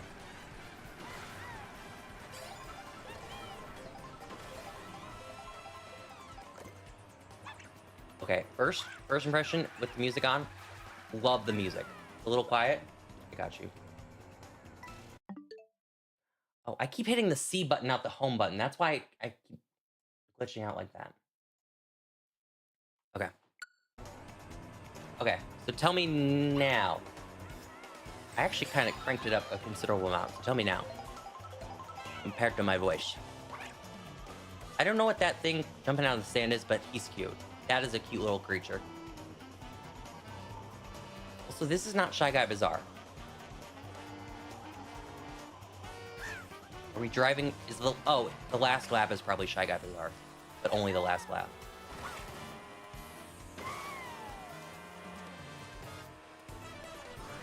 I'm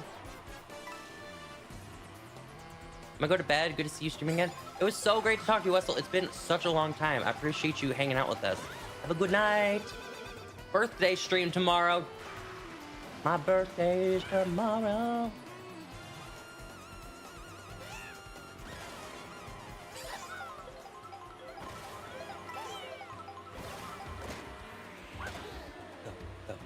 Go. Same time? No, it'll be earlier in the day. 3 p.m. Eastern is when I was gonna start. Forgot, are you UK time or Europe time? That'd be 4 or 5 hours ahead of 3 p.m.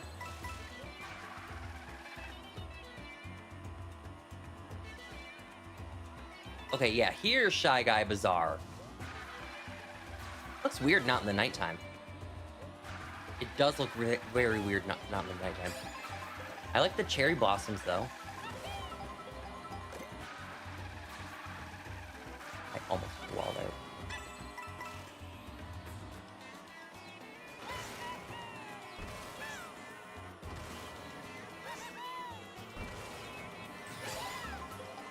Yes, love this level. I'm so glad they brought it back. Wish it was 3 laps, but I'll take what I can get. Oh yeah, I'll take what I can get, don't you worry.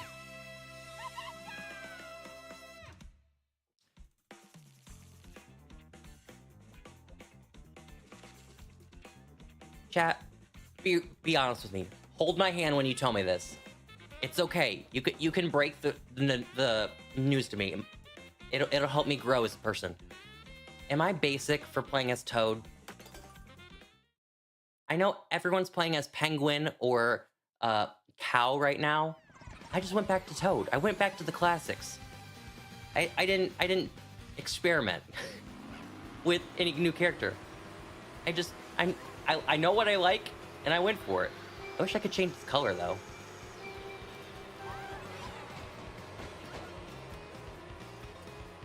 Honestly, without Diddy Kong, though, I don't know who else I would play.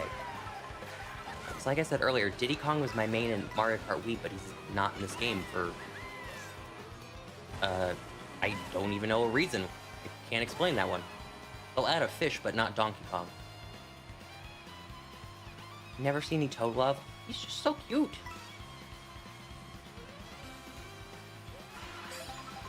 I mean, I also love Toad in the Mario movie, too, so, like, how could we not? He's an icon in the Mario movie. The second Mario movie comes out next year. Springtime, like a year. I think it's in April. Maybe it's in March. March or April is when it comes out. I'm so excited for the second one. First one was so good. Oh my god. I was like, finally a video game movie that, like, doesn't, like, butcher it. That was totally like a Mario story.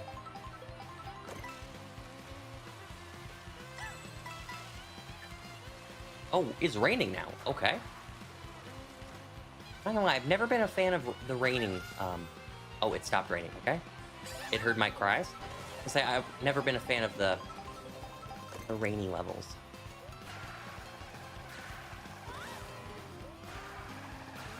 The Mario Kart 7 came out in 2011, and then Mario Kart 8 came out in 2014.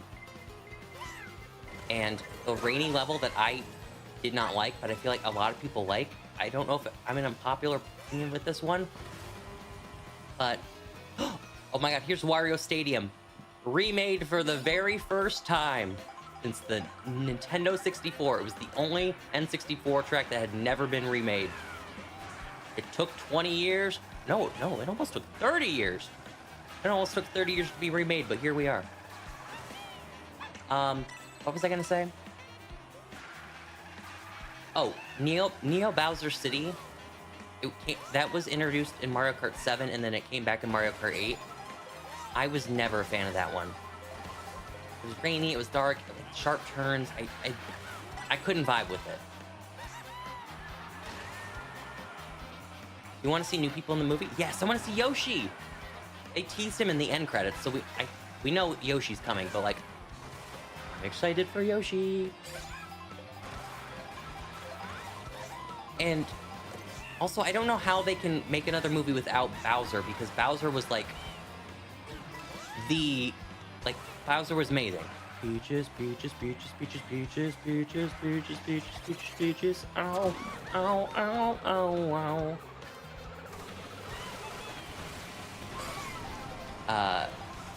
But also, I think for villain of the movie, they're gonna go with Bowser again, so we already know that, but what if they went with Wario and Waluigi? Like, if those two were the villains, or... Oh, that'd be a good plot. Bowser Jr. breaks Bowser out of jail, and that's how Bowser comes back. So that way it stays consistent with the story. I mean, because he got... They got him at the end of the movie.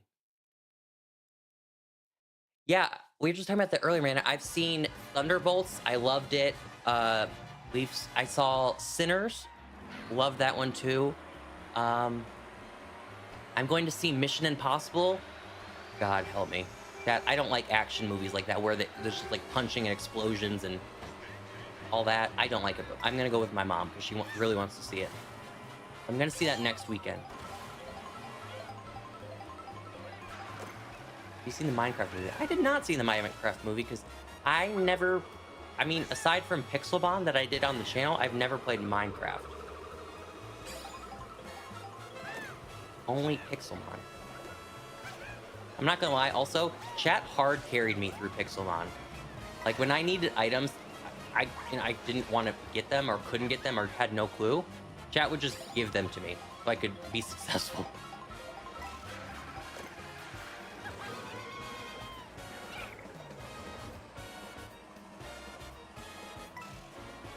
When do I... Yeah, my mom and I always go to movies when I'm in Michigan. What did we see last time we were here? I was here for Easter. What movie came out around Easter? Maybe we didn't, but I'm pretty sure we did. I took her to see the Sonic movie. She came with me to that. She was like, really, you're gonna take me to this kid movie? And chat, I'm not gonna lie, there were a lot of kids in the theater, and then it was just like my mom and I, grown adults, popping in. But, I mean, movies, rated PG movies are for everyone, so who cares? But, what was I gonna say? I took her to see the Sonic movie when it came out in December. She actually ended up liking it. I thought it was funny. I'm excited for Megan 2. I am. I'm seeing Megan 2. I'm seeing it. I was literally just talking. It's so crazy, Nivea. I was just talking about it with my parents the other day because obviously we saw the stuff coming out for Megan 2, and I took them to see the first Megan.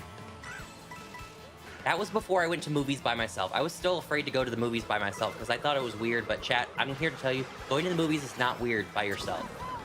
Go to the movies by yourself if you have no one to go with. Do it. No one's gonna judge you.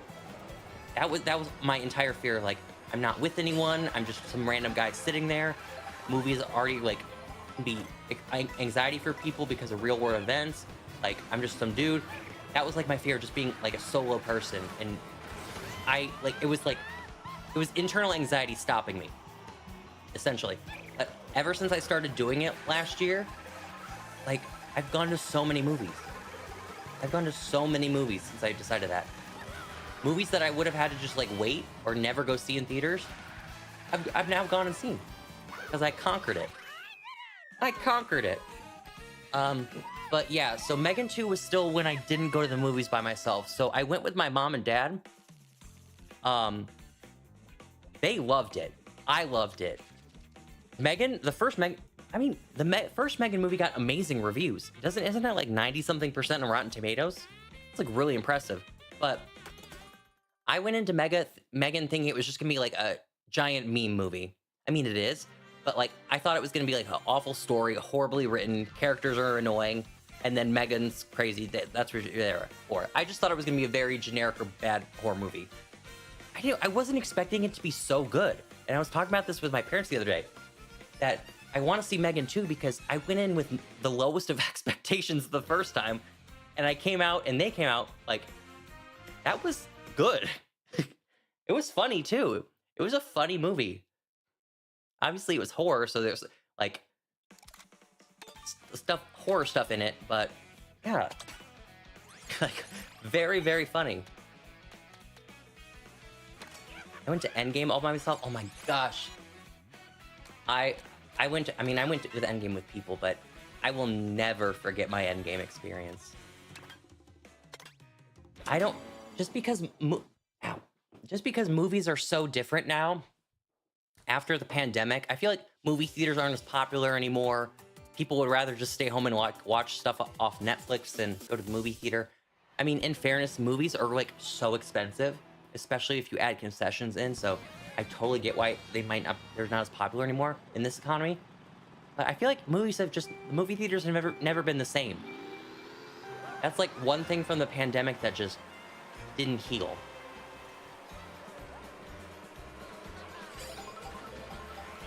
But I will never ever forget my Endgame experience, and just the way movies are.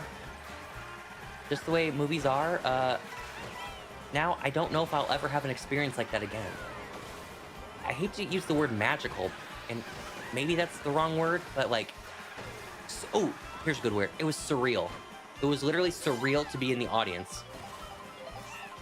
Especially the last 30 minutes of the movie, when everything happens, the audience I went opening night, so I had the audience that was gonna go crazy. I had all the nerds in there. Me and all the nerds. Let's go. Well, I guess I would be the nerd too, but the nerds crew. We were there that Thursday night watching it. So anytime something like amazing happened, everyone erupted in claps or cheering. Like, we had a lit movie theater. That movie theater was rowdy. and everyone was having the time of their life. Like, I just don't know if I'm ever gonna have a movie experience like that again. Especially just because that was what the MCU was at the time. It was building to that movie.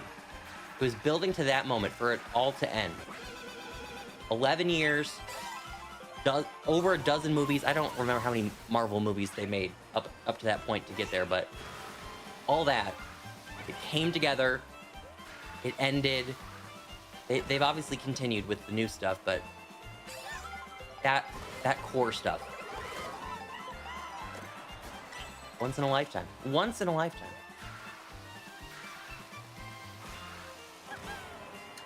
It wasn't the same experience, but I do remember when I saw Infinity War in theaters opening night. So I had the same. It wasn't like the same rowdy crew, but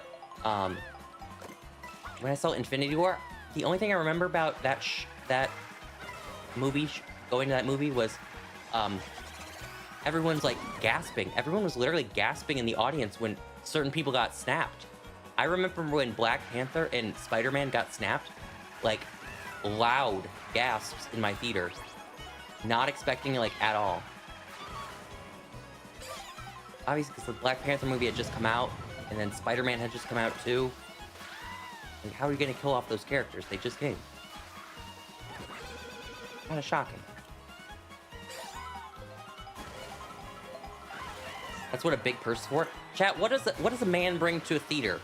I can't bring a purse, so what's my substitute? That won't look suspicious. You gotta be careful in movie theaters. Obviously there's that scary thought in the back of my mind of movie theaters, but I don't let that get to me and things like that. But I don't want to look insane if I brought a briefcase to a movie and inside the briefcase was, I don't know, snacks, fanny pack. Ooh, that's a good one. Oh, okay. Here's my problem though, Nivea. The only thing I get at the movie theater is popcorn and a drink. I don't get any like snacks or like nachos or what else? Candy. I don't get any of that. I just get popcorn. So like, how do I smuggle in? And movie theater popcorn is like, that's the stuff. I want the movie theater popcorn. So it's like I have to spend. I'm the creator of all my own problems. I'm like, how do I get into a movie theater with food so I don't have to spend that money? But also, I don't like any of that food and I want to spend money. I am a mess. I'm a mess. Jacket pocket. Ooh, that's a good one. I'm loving this, Tristan. I just don't like how the tracks are like continuous and they don't loop around. That's the only complaint I have so far. I think it controls great. I love the controls. I was really worried about it, but it just looked very slippery and like twisty and turny in the trailers and the gameplay, but playing it, it's very smooth. It feels just like Mario Kart 8.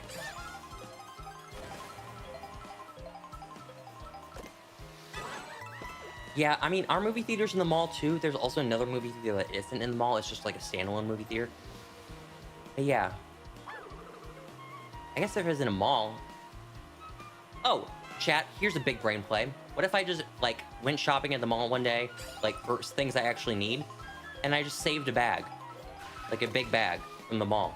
And then I just show up to the movie theater with that bag. I just came from shopping, you know? What are they gonna do? Inspect my bag of snacks? Crap, I just got destroyed midair.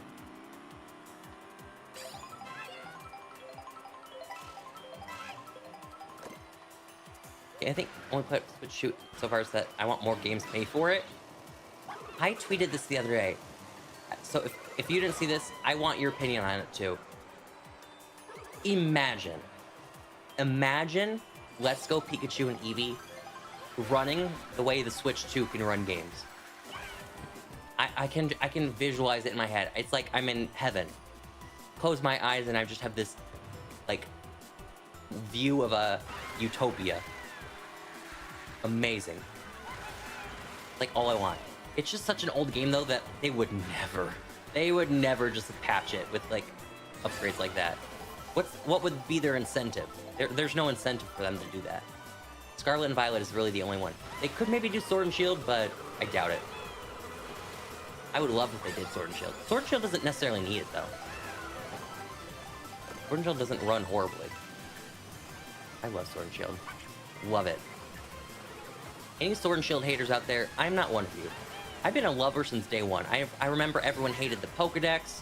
Everyone was hating on the trees. I stuck with it. I stuck with that game.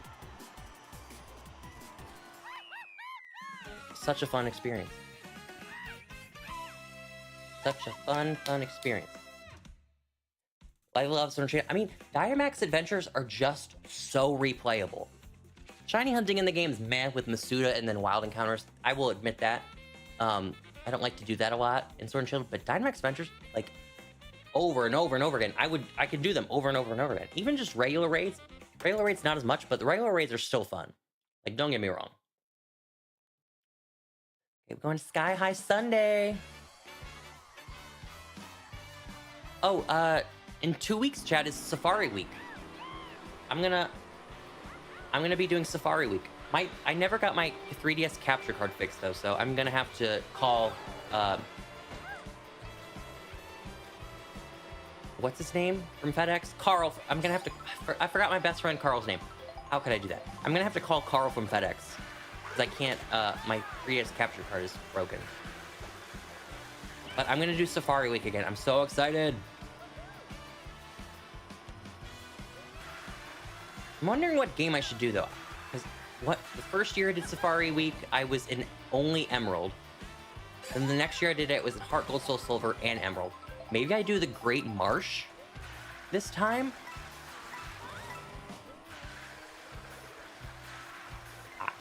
Yeah, maybe I do the Great Marsh. That could be fun. Question is, do I do the Great Marsh in Diamond Pearl Platinum or do I do it in BDSP? I kind of would like to do it in BDSP, to be honest, because I could chain hunt in that game. You can chain hunt in Diamond Pearl Platinum, but like I don't have all that. Both of them? Okay, so like maybe I have like a Heart Gold copy of the game up and running. I still have my Safari Week stuff from Carl that he gave me before, so there's not much. I just don't have a console right now. Carl has to mail me that. I think he's still got some in his store. But, so, like a Heart Gold in the bottom corner, and then the main one would be Great Marsh in BDSP. I don't remember if I have my Safari hat. I think my Safari hat's here in Michigan. Could bring it with me, but like... Maybe I'll bring it with me. Maybe I'll remember to bring the Safari hat with me so I have it this year. That's part of the fun. That's part of the fun. Get really in the vibes.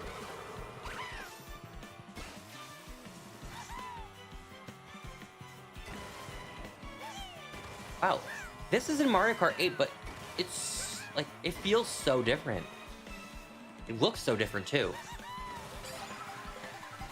This honestly feels like a brand new course. Looks aesthetic-wise.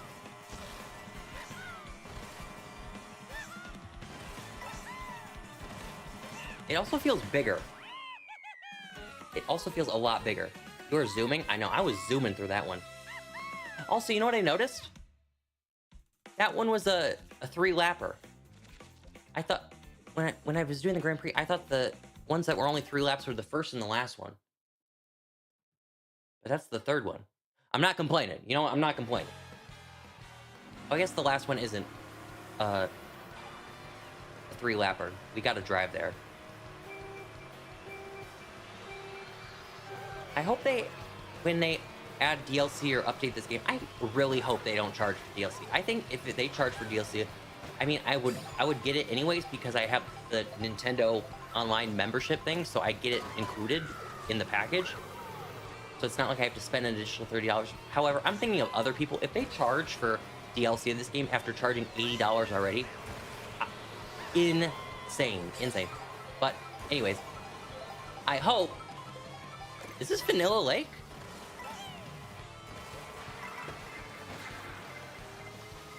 Oh my god, I think this is Vanilla Lake. Oh my god, that's so cute. There's like an unofficial course of Vanilla Lake there. I love that. What was I saying? Oh, DLC. They charge for DLC? Yeah. I hope they add an option in the DLC where you can just play the game standard. Just standard mode. I just want to play 3 laps. Maybe it is in the game and I just have to look for it. I mean, I have only been in this game for like an hour, so... Oh! Actually, now that I think about it, maybe it's just it's in versus mode, probably. That's where it is. Actually, after this Grand Prix, I'll look.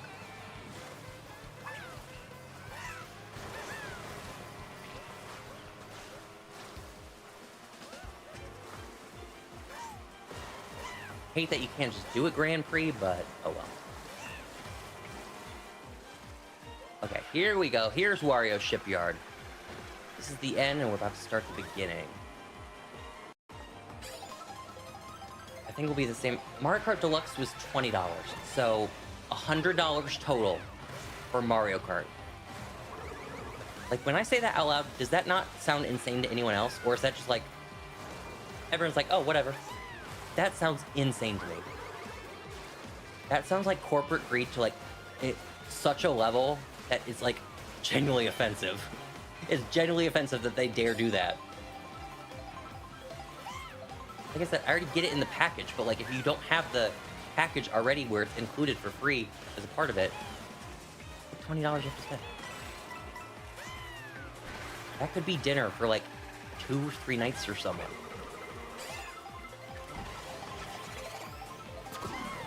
It actually causes me physical pain. Thank you. I'm like, what are we doing? Is this what capitalism has become of them? Crap. Yeah, crap. I was gonna get first in all 3 of them. Okay. Okay, well, I still got first total, but 4th is not pretty. I was gonna get 3 stars too for this Grand Prix. That's annoying. Oh yeah, I'm still first by a long shot.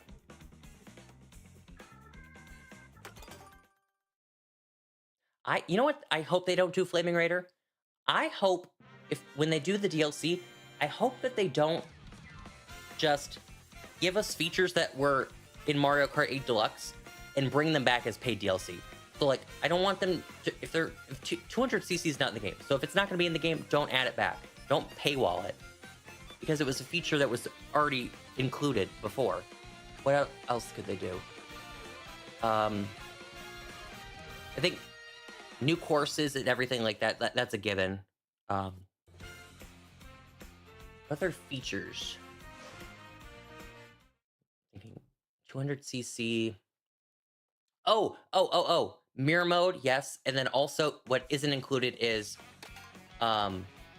several of the battle modes that were in Mario Kart 8. There's no Cops and Robbers this time. There's no Shine Thief. I think it's just Balloon Battle and Coin Runners. Actually, let's check. And I also know they only remade 1 track for...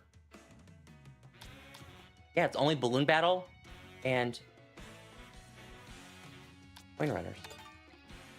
I'm only going to take a peek. I'm not going to actually play. Okay, chat, can I be so for real with you right now? I'm going to sound like a video game Karen. I cannot believe they did this again. They got so much hate when they did it the first time in the Wii U version of Mario Kart 8, where the battle mode is just the tracks of the game. They're not like actual battle mode tracks. I can't believe they made the mistake again to do that. That is insane to me. And I know that it's insane, and I know that they heard the complaints too, because in Mario Kart 8 Deluxe for the Switch, there's an actual battle mode. They added it as a part of Deluxe. They were like, oh crap, yeah, sorry about that. Here's battle mode back. And we're like, cool, thanks. I can't believe they did it again.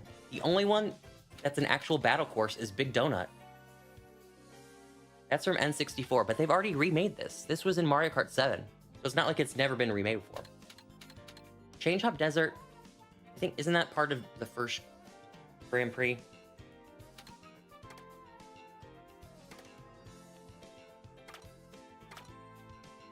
Crazy. I'm gonna miss Cops and Robbers. I know it wasn't called Cops and Robbers, but you know what I mean. Oh, let's go to versus race. Can I do... Let's check if I can do the 3-lap thing.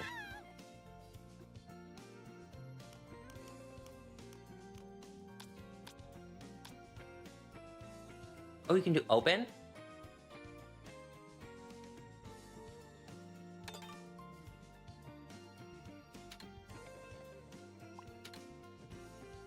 Oh, so it does look like you can do... It doesn't explicitly say it, but when you click on this, you're clicking on a specific course, so you're doing it 3 times. Okay. Okay, so it is in the game. It's just not in Grand Prix. I wish it was in Grand Prix, but at least it's here. I can't believe they remade Mario Circuit. How many... They've remade... How many times have they remade Mario... They've remade Mario Circuit 3. Game Boy. DS. 3DS.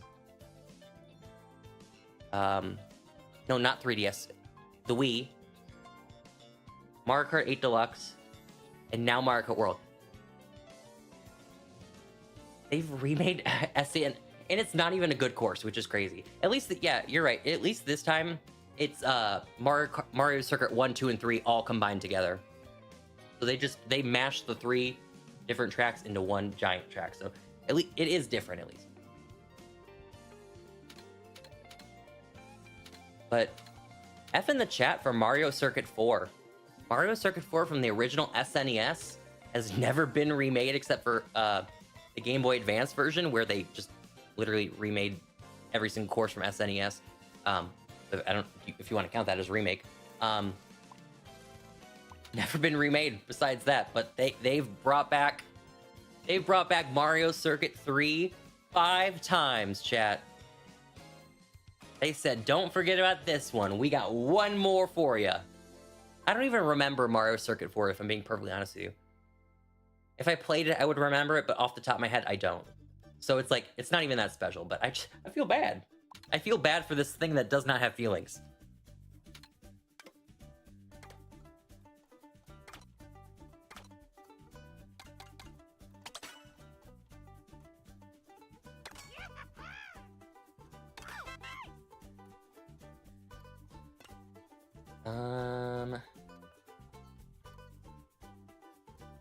I so badly want to skip ahead, because I'm not going to stream for much longer, but I so badly want to skip ahead and just play Rainbow Road. But I want to do all the Grand Prix. I'm in a moral dilemma, chat.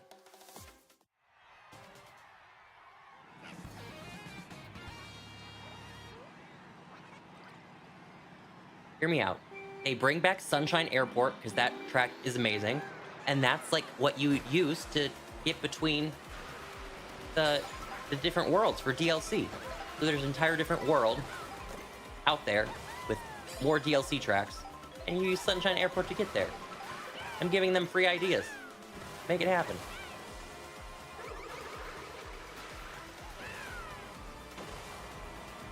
Please give me your thoughts if you don't do it on stream, because it might be my favorite one ever. I've heard people say it's really good. I'm not gonna get I can't get my hopes up. Like, what if I just end up disappointed? I did not like Mario Kart 8's Rainbow Road, so it's been since Mario Kart 7 in 2011 since I've liked Rainbow Road. Although I can't lie, I liked SNES Rainbow Road remade in Mario Kart 8, and I also loved Wii and N64 remade. It's just the new one that they make I didn't like. It was like a space station themed, like I did not connect with it. It was not the vibes. Oh, well, I was gonna say though, I can't believe how many SNES courses they've remade. Like, of every game, it's the SNES. There's Mario Circuit, there's Koopa Troopa Beach here, and then I believe not official courses is Vanilla Lake. We just drove on Vanilla Lake because I pointed it out, I'm pretty sure. That's one of the Vanilla Lakes.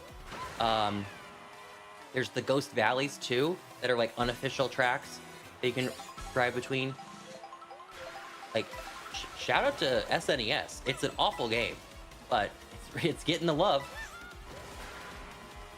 I kid you not. I cannot when I say the game is awful, I want to make it known it's not hyperbole when I say it. Mario Kart, the original first Mario Kart game, is an awful, awful game. Just horrid. It is unfun. The NPCs cheat, and when I say cheat, I'm not like, oh, like, I'm just not good. They cheat. They cheat. They are programmed to cheat. It is, if you get first, good luck. If you don't get higher than fourth, you have to redo the entire course. Your screen at all times is half screen, where the bottom part is the map and the top part is the race. It's not like a full screen of the race. It aesthetically looks just awful. The tracks are terrible. I know it was made in the 90s, so like, how can I complain about the tracks really? But age-wise, they have not aged well. They are just not good. It is a horrible, horrible game. Like, it would check. So, does anyone here have why can I not think of the name of it? Letterboxd. Does anyone here have Letterboxd where they rate movies? Because I have Letterboxd and I do movie reviews there for my account. If they had a video game version of that, I would go in. I would go in on SNES version. So my dad had an SNES before I was even born. So we had one growing up, and the only two games we had was like a football game. I was not gonna play a football game. I mean, chat. Do you think I was gonna play a football game? We had Mario Kart, or not, Super Mario World, and then we had Mario Kart, the original one. So I would play Mario Kart at 7 years old, 8 years old, because we didn't have a GameCube. It was before the Wii. I think all we had was a PlayStation 2 at that point. It was the only console we had in the house, aside from like the Nintendo stuff where you could bring them around. But I'm talking about like a home console you plug in. So to fill my time with video games, I played the SNES version, and it is horrible. I have nightmares as a kid. I am 26 years old, about to be 27 tomorrow. Still have horrible memories. Okay, chat, this is gonna sound so weird, but it's not like we have like any new viewers that are like, this is their first time seeing. Maybe there's someone here working. So y'all will understand. There's this thing when I stream. I don't know if it's nerves. I'm not nervous though. Like, I'm not nervous streaming. I don't know if it's the ring light or the lighting. I don't know what it is, but this thing happens when I stream where the outside of my nose, like this actual skin, does not stop itching. Like, if you keep seeing me like pick up my nose right there, I'm trying to like scratch it. So I'm gonna go put like, this is gonna sound, I'm gonna go put itch cream on my nose so it stops, and it stops bothering me, because I want to keep streaming, but like the second I stop streaming, it's gonna be fine again. It is something about stream. I would love to go into the psychological part. What about it streaming makes that happen to me? It's only when I stream. It's happened for years. It's not like a new phenomena either. It is bizarre. I'll ask my therapist about that. Okay, let me go do that. Oh, I still have water. Okay.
Oh, wait.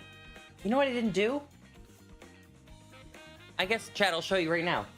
When I go step away from stream, I have a new BRB stream. Or BRB screen. I'll just switch to it right now so you guys can see.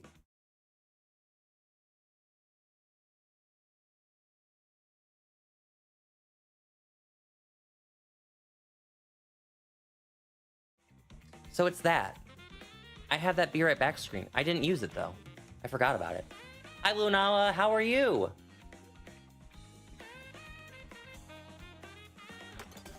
Also, I hope... Actually, you know, I'll show you the other layouts, too. I don't know if my mic's set up, so you might not hear them. Let me pause this.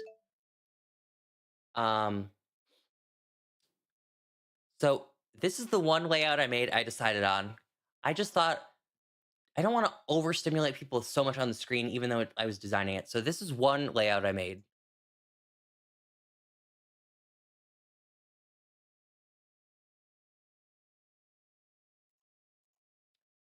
Okay, I have my mic on this one. This is one I made. It has all the alerts at the bottom here, and I think I was gonna put like the chat over here on the side underneath my picture. But like I put a picture of the game to see what it would look like, and then I put a picture of me to see what it would look like.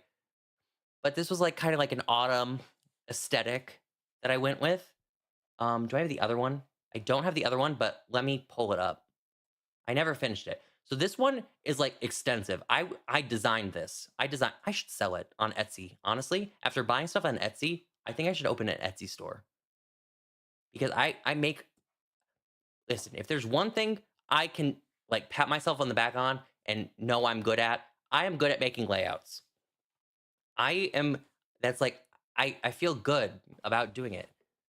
And it's not like a braggy thing. It's like, it's like one of the things I'm good at in life. And I'm so thankful. But I made a layout that's like it's the Pokedex from Pokemon Snap. Do I have just the base layout? Okay, yeah, I don't have anything other than what the Pokedex looks like.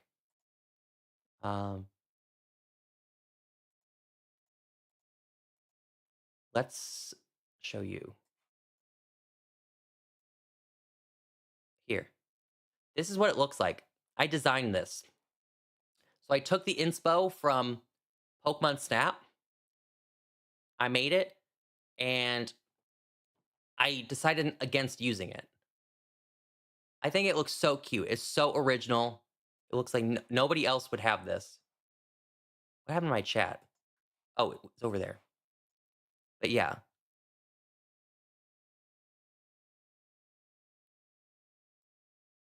If I can find a way to incorporate this as a layout, I would. Like I said, I felt like it's way too overstimulating. I've never done a layout where it's just camera and notifications that are just like there, and it's more full screen. I've never done that before, so I'm trying this one out. But regardless, I was going for a autumn themed here because I love fall. And then I had that autumn video in the background on the other one, and I went for an autumn aesthetic on that too. I think it doesn't fit here because I'm against the white wall, but it fits with my office in Georgia because I have all the fall plants behind me. I have the greenery wall. I have pumpkins and mushrooms on the shelf there for the aesthetic, so it fits with that. Hi, Mark. Gaming goes good. I love this game. I really like it. I really like it. I've been telling people my only complaint is the continuous laps. I would rather just do the 3 laps and call it a day.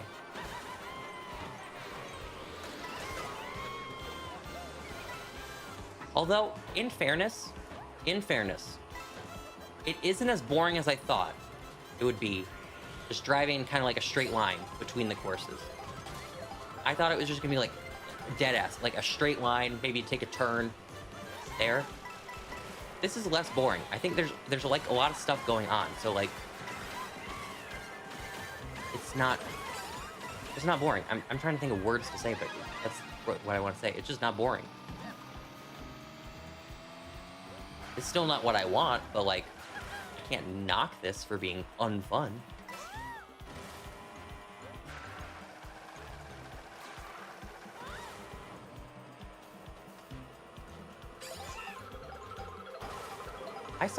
when I saw this course in the trailer, I was excited for it. I thought it looked so cute. Like a jungle safari. You got the zebras, elephants, giraffes. I'm so sorry. I had to. I was in perfect position to chuck a green shell at that zebra. I had to. I'm so sorry.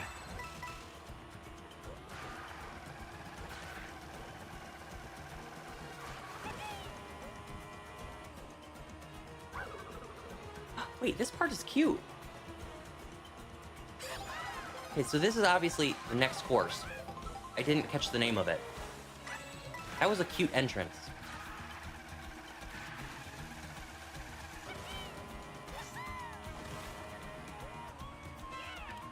Is this? No, this is not Toad's factory.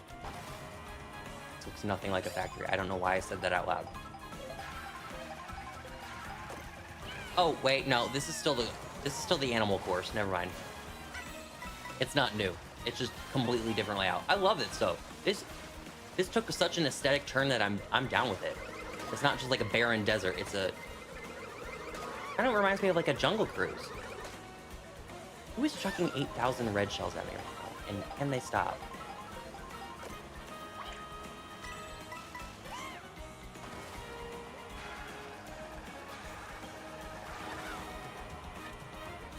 Boom.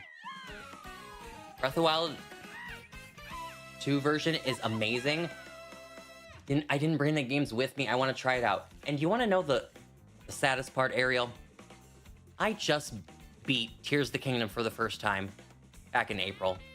Had I just waited, by the time the original Switch 2 announced trailer came out and they announced the new version of Tears of the Kingdom, I was already almost done with the game.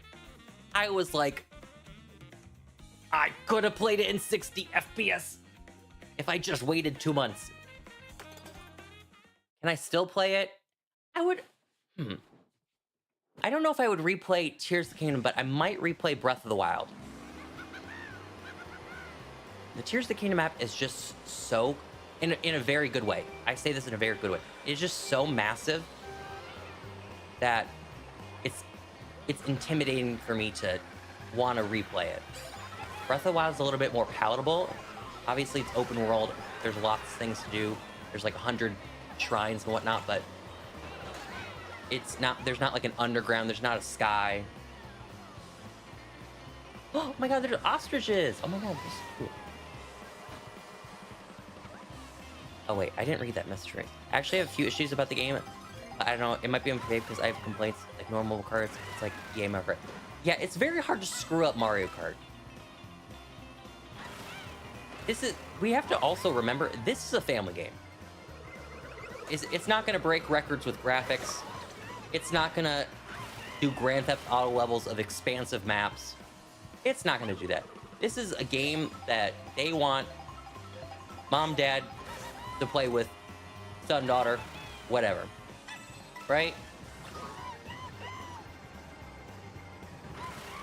And it's hard, you don't mess with the formula, but also it's just a racing game. It's just a racing game, so it's not like they reinvented it or they needed to reinvent it. They gave us what we want, really. I'm so glad this was also a launch title. I mean, I predicted it years ago that it would be a launch title. I mean, especially after they announced the DLC for Mario Kart 8. What was that, 2022, 2023? It was one of those years. Whenever they announced it, that's when I knew Mario Kart 9 was going to be the launch title for the next console. Because I was holding out hope that Mario Kart 9 was going to come on the Switch 1, but obviously they did the DLC to tide us over. It's going to be really hard for me, though, to not say Mario Kart 8 is my favorite game. Like, obviously, I played this game for 2 hours. I have not even finished the Grand Prix. I have not even finished track. I haven't even gone into the other modes. I cannot grade this accurately. I'm just saying, from how much I loved it, I don't know how Mario Kart 8 could be dethroned as my favorite. And I feel like a lot of the time, I think my nostalgia with a lot of games, I have nostalgia goggles on and it kind of blinds me. towards favorites where I'm like, oh, I like the older ones. Like how my favorite game's Pokemon Sapphire, because my first Pokemon game, duh. But that's my favorite, right? And no game's ever gonna top it, because I have nostalgia goggles for it. But Mario Kart 8 was the one where it's like, no, this is my favorite. I'm like, I was a teenager when it came out. I was in high school when Mario Kart 8 came out. I loved the game. It's just, yeah, it could be recency bias too, but I think Mario Kart DS is the only other one that is like genuinely, it's up there competitive. But that's just because Mario Kart 8, not Mario Kart 8, Mario Kart DS just had like the most expansive modes for no reason. Like, why did they go that hard on the DS? I don't know. I have no clue. But they went crazy with it. The battle mode is perfect. If they brought they just had, this is what my, chat, you want to know what my complaint? This is my complaint. If they just brought back what worked 20 years ago in Mario Kart DS, they found it. They found what the battle mode should be. And they did it early on. DS is like the 5th game. This is now the 9th game. They found it. They found the perfect secret formula to the Krabby Patty, and they decided to go to the Chum Bucket. That's basically what they do. They just, why don't you just go back to that type of battle mode? You had it. And then now they brought back from Mario Kart World, they brought back missions, which I'm excited to try out. I did that one with the train, but I haven't done it like a lot of them otherwise.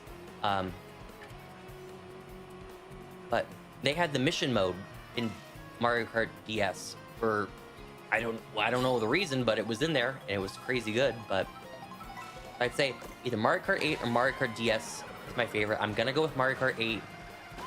Of course, it might be recency bias, but however, I mean, how can I complain with Deluxe? It has the battle mode. Not my favorite battle mode, but it has it. It's a good battle mode. 96 tracks. Online is super fun. I love playing online. Even though there's sweats, I still like playing. It's competitive. It wasn't like the Mario Kart Wii era where it was like literally cheaters. People would literally like cheat. It's not like that, but I think Mario Kart Wii is very fun too.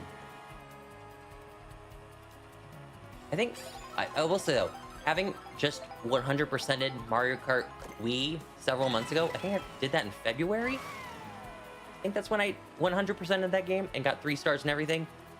The one thing I will say is I think I liked that game so much because the Wii wheel. I played with a regular controller, so the experience was like all different. I didn't do the twisting, the turning, holding the wheel. I think the wheel was what made Mario Kart Wii Mario Kart Wii. As just a general Mario Kart game, otherwise, it's just kind of meh. It's just an average one. Not bad, not good, or not bad, not great, just good.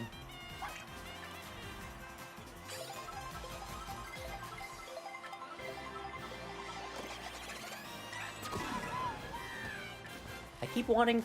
I've gotten hit with so many blue shells. I keep wanting to do the new trick where you can get out of the blue shell, but I just cannot get the items for it.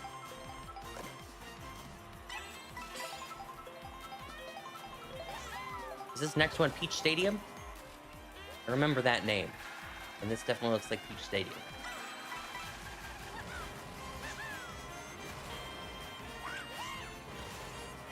Yippee!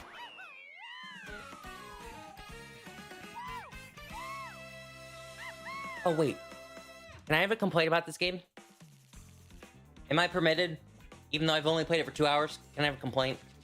Because I have one. It was a complaint I had even before the game came out. It was, what was I going to say? Oh, I don't like how they've mixed retro courses in with the new courses. My OCD is going crazy because I'm just thinking about the Grand Prix, how there was the Nitro track at the very top, and then the tracks they brought back were the bottom row. and they were all the same. They didn't intermingle anything like that. I just don't like how they're bunched together. And then it's not like it's consistent either. Like there's 2 new ones and 2 old ones in a cup. It's like there's 3 old ones in this cup and then 1 new one, or there's 2 new ones, 2 old ones. They just don't keep a consistency with it. And I think that's what bothered my OCD is like, you have it.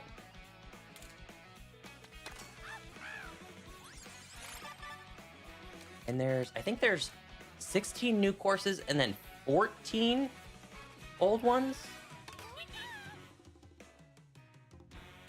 Actually, wait. 4, 8, 12, 16, 24. Wait, I just totally messed up my counting. Hello? 4, 6. That's just at 6. 4, 8, 12, 16, 20, 24, 28. Wait, there's really only I thought there was 32.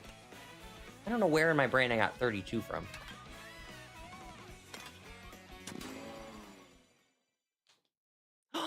Peach Beach! I'm excited for this one. I'm also excited for Dino Dino Jungle, but I like Peach Beach way more. This is like a completely new looking course. It does not, aesthetically, it's just like insane how different it is in the best way. I don't know if anyone gets this vibe. Does this not look like a town that's in The Little Mermaid, with the castle on the side with the ocean? This gives me such Little Mermaid vibes.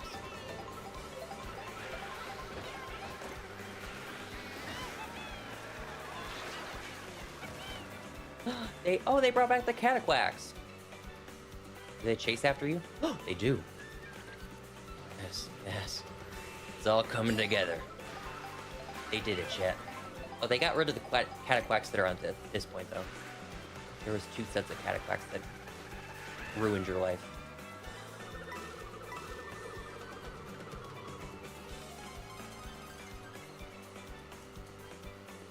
You would need to unlock the last one. Oh, okay, so there is 32. Wait. Wow. Question. Ace? Wild Heart. Anyone else with the game? Does that mean I have to do every Grand Prix Cup before I can unlock Rainbow Road? I have to do every cup to unlock the last one. That's probably how it's unlocked.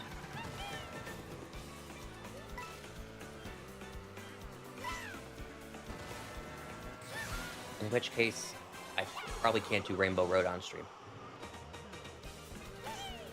Oh, you haven't played it yet?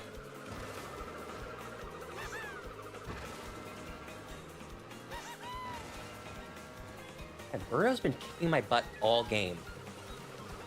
I've not been in first at all. He's like on it. Oh, okay. That was a lot of luck right there. I don't know how that happened, but question nothing. Just take it and run.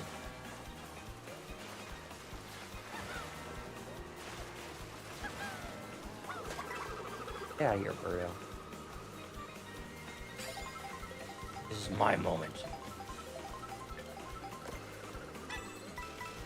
Dang it, 100cc is actually kind of hard. I really said before I started, I'm gonna start with 100cc just to warm up and play. I'm pretty sure I even said the words, I know I'm gonna win in 150cc, so let's just start with 100. And I'm not getting perfect scores. I'm still getting first at the end, but I'm not getting perfect 3 stars.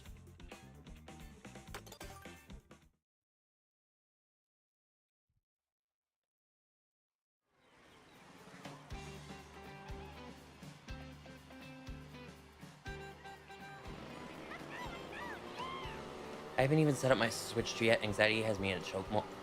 Data transfer? Okay. I was you. 3 hours ago when I started stream. I was you. I was in your shoes. I was terrified. Nothing happened. Nothing wrong happened. I haven't checked my Animal Crossing yet, but I've been told and assured it's fine. I don't need to worry about it.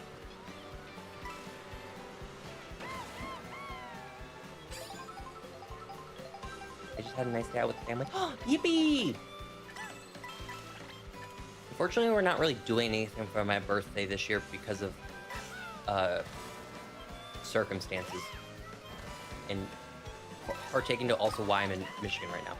So we're not really doing anything. I think we might go out to lunch, but it's just not. It's not gonna be everyone. And then I think I'm gonna come home and stream, and then I have WWE Money in the Bank pay-per-view at 7. I think it's at 7. Is it 7? Yeah, it is. Not 8. Also, yeah, you. Okay, okay. Just trust me on this one, gamers. If you pray, pray. If you manifest, manifest. Everyone, please, before you go to bed tonight, manifest Naomi winning Money in the Bank. If you don't understand what any of that means, it's okay. I'm asking you one time in my life to just trust me on this one. Trust me on this one. I need it. I need it. I need her to win tomorrow. It's all I've ever wanted. I'm begging and I'm pleading. At this point, I'm ready to contact a Etsy witch at this point. What's it gonna take? I just know what's happened with her in the past and how she's been treated, and I'm just setting myself up for disappointment because that's all I've gotten for the past 15 years. I just want this one moment. Please. Brian knows what I'm talking about.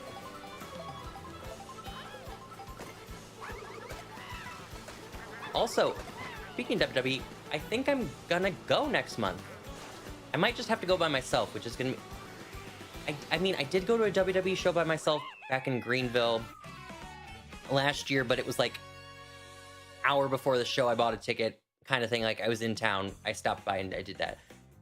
This one, I don't know. I know we just talked about conquering my fear of going to the movies by myself, but going to this show alone, I don't know. But I might go to the pay-per-view that they're having. Actually, it's a double header. It's 2 different shows, Saturday night and then Sunday night, for the price of 1 ticket. However, the Sunday show's the pay-per-views. That's the one that we only care about. I want to go to that one really bad. It's the all-women's pay-per-view, so there's no men's matches on the match card. It's only women's matches. They've only done that once before, like 6 years ago, and I've been wanting it, and then so many people, where I can attest how many people have wanted this pay-per-view to return, because the first one was like so good. It was like a mix of nostalgia. It was the current, past. They even had the future. Like it's hard to describe if you don't know wrestling. It just checked every box of an amazing show. I left that show happy. I left that show with a smile. I left that show satisfied. And the fact that they finally brought it back, and not only did they bring it back, it's in my town. I feel like I have to go. I feel like I have to go. Tickets are so expensive, though.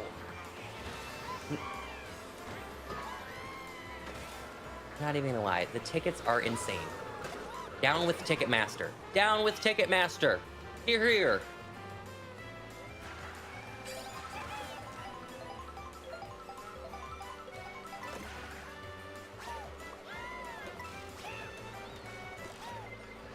I definitely need to pause for a second. No one should be home right now.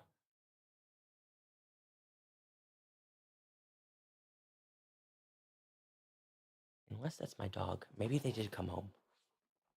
Please hold. Mom?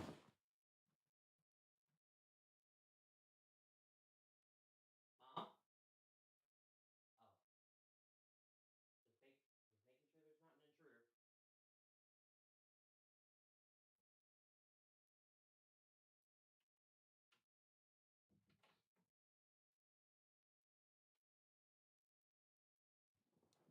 Okay, yeah, they're home.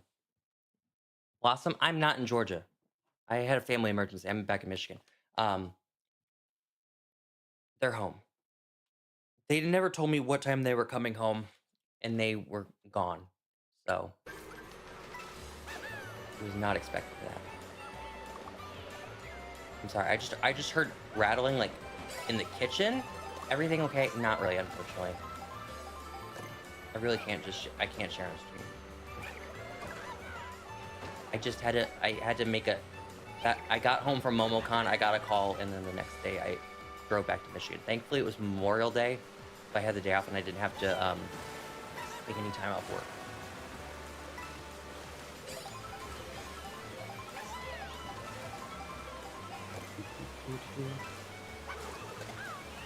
Yeah, Wiggler. Is everyone okay? Chat.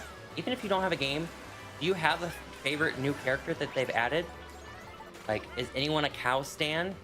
How about Penguin?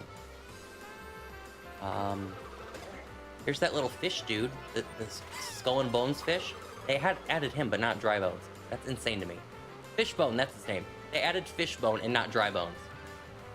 Who isn't a cow stan? I mean, I think it should be illegal if you're not a cow stan. You're in Mario Kart jail at that point. You don't have to main it. By no means am I saying you have to main it, but how could you not like cow? Okay, this is gonna sound crazy. I saw a tweet earlier of Cow doing like a trick on his bike, and he has like a butt in this, like actual, like they took time to design a butt on him, is what I'm trying to say. He's got like some cheeks, and that's not what I was expecting. I didn't know I needed to see that. I don't know if I wanted to see that. But it was on the timeline early this morning, and that's how my day was. Off to start. Crazy, isn't it?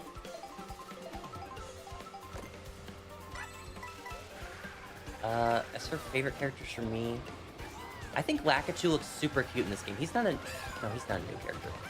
He just got like a redesign. He looks way cuter. Can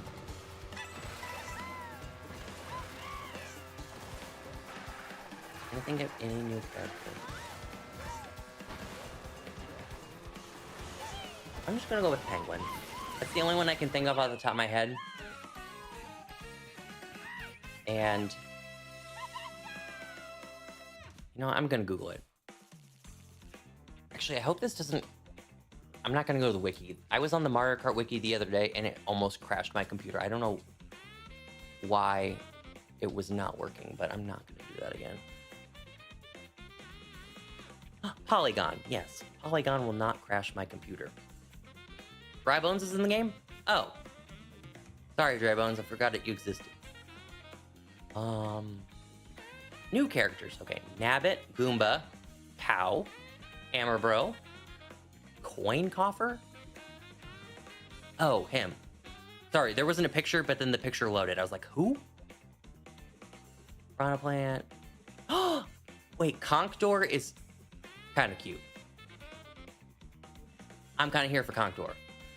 He's an ostrich. You're telling me I'm not allowed to like an ostrich? I mean, it's an ostrich. It's pretty cool. Charge and Chuck, Snowman, Sidestepper, the crab, Cheep Cheep, the fish, Rocky Wrench, Monty Mole, Fishbone, Dolphin, Penguin, Carabitty Bud, Stingbee, Pokey, Cataquack. Oh, Peepa!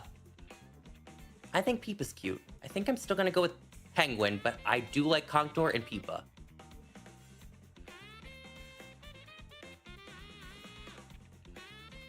I think those are my top 3 new ones. I'm gonna give a shout out to Bat, just because it's so ridiculous.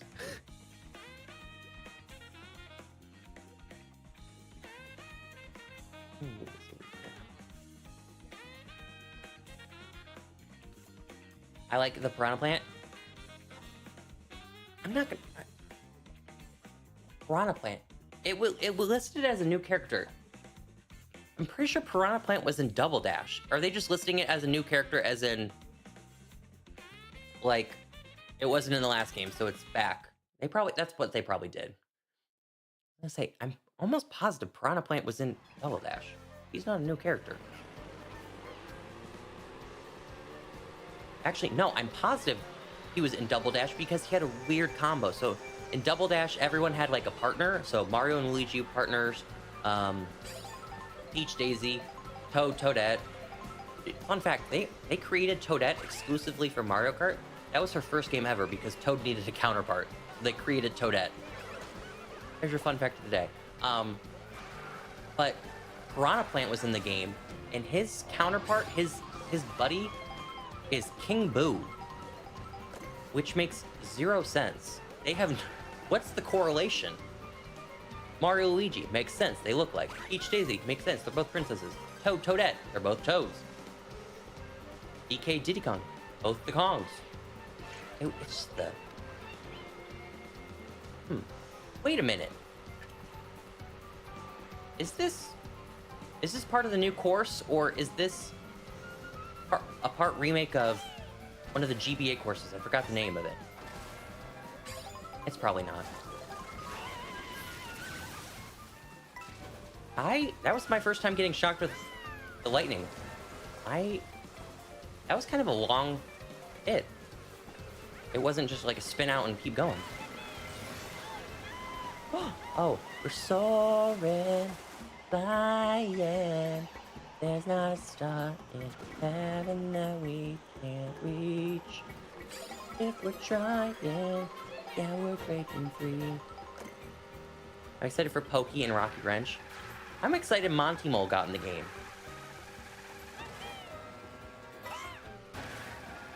I feel bad for Kamek though. Kamek got turned from a character into an item. And also, the lore with Kamek is, Kamek was originally supposed to be in Nintendo 64, but got cut for, I want to say he got cut for Wario. And then he never even made an appearance again until the DLC of Mario Kart 8. It took almost 30 years for him to actually get back in the game. For his first game appearance since he got cut. And yeah, Monty Mole. Monty Mole is goated. Are you kidding me? Please don't lose, please don't lose. Okay, so I guess still got first. Monty Mole is goated in Mario Baseball as a player in the field. Batting, he sucks. But when he's in the field, he's like amazing. He's one of the good characters. I never have him on my team when I play Mario Baseball just because his batting is that bad. But that's where I have the most memories of him. Just because he's very unique in that game.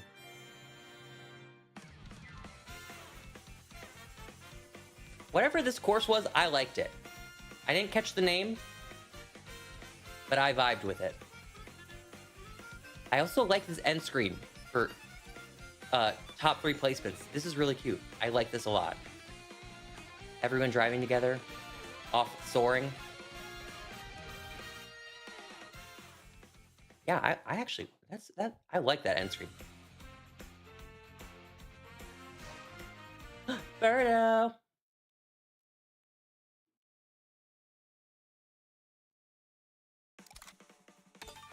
How many more do I have to do to unlock Rainbow Road?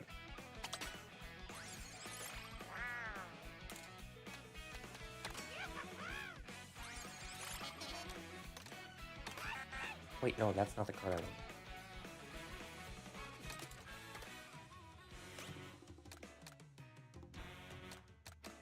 Oh, wait, that bike's actually really slow. Is there a better bike?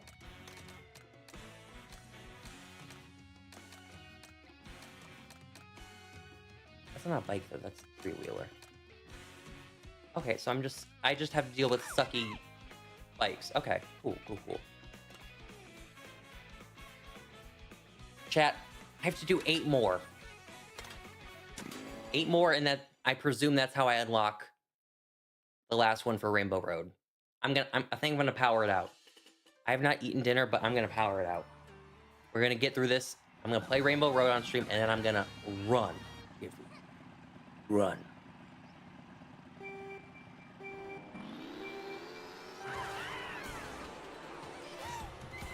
Okay, first off, first impressions, love the aesthetic of this course.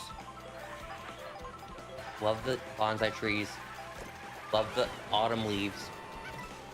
Love the buildings. Waterfall. Waterfall has fallen. Period.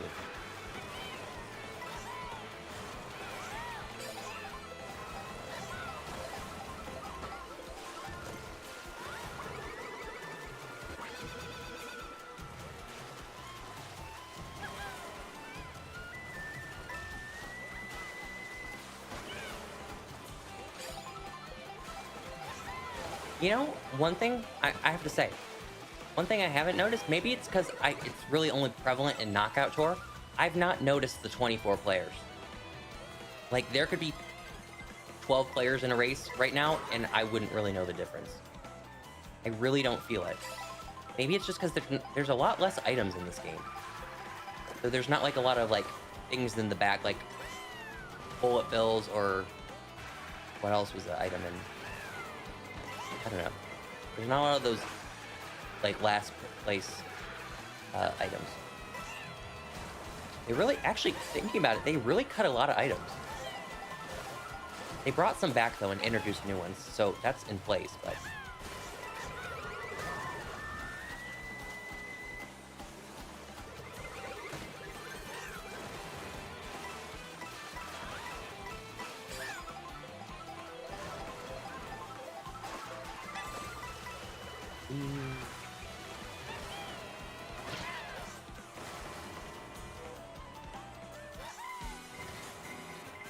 Oh, yeah, Bestie, you're getting hit with that, not me.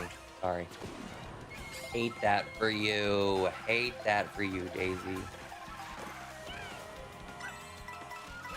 Oh! Wait, one thing I just noticed right now, they upped the coin count. It's now 20, it's not 10 anymore. Okay, actually, I appreciate that because in Mario Kart 8, the second you got 10 coins, you could get 10 coins on the first lap. And then you were set. And you had the full speed bonus. I like the 20.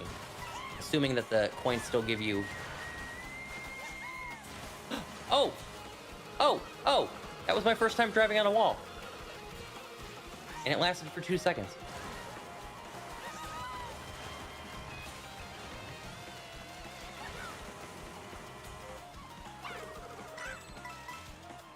Okay, but as I was saying, I like them upping it to 20, assuming it still gives you the speed bonus, because... I mean, yeah. Coins were the easiest thing to get. And then when you're stuck in first place, you really only got the coin item. But if you already had 10 coins, then it was useless. Didn't give you a boost or anything more. At least there's more to happen in first place, I should say. Alright, what are we doing with this next course? I did not catch I've not caught the names of any of these courses, by the way. I'm gonna need to familiarize myself with them.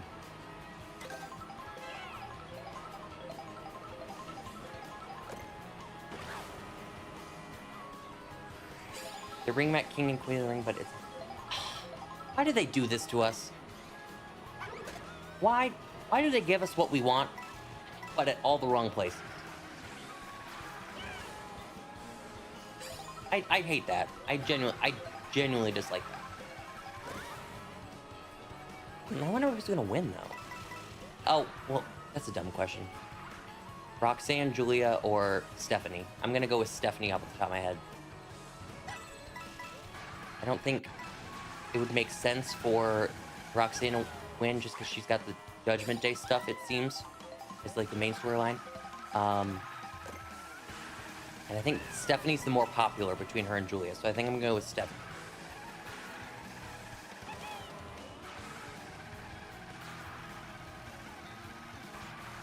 Wait, Bri. I just thought of something. I know what they're gonna do. El Grande Americano is going to win King of the Ring. I'm sorry to put that out in the universe, but it literally just occurred to me that's what's going to happen.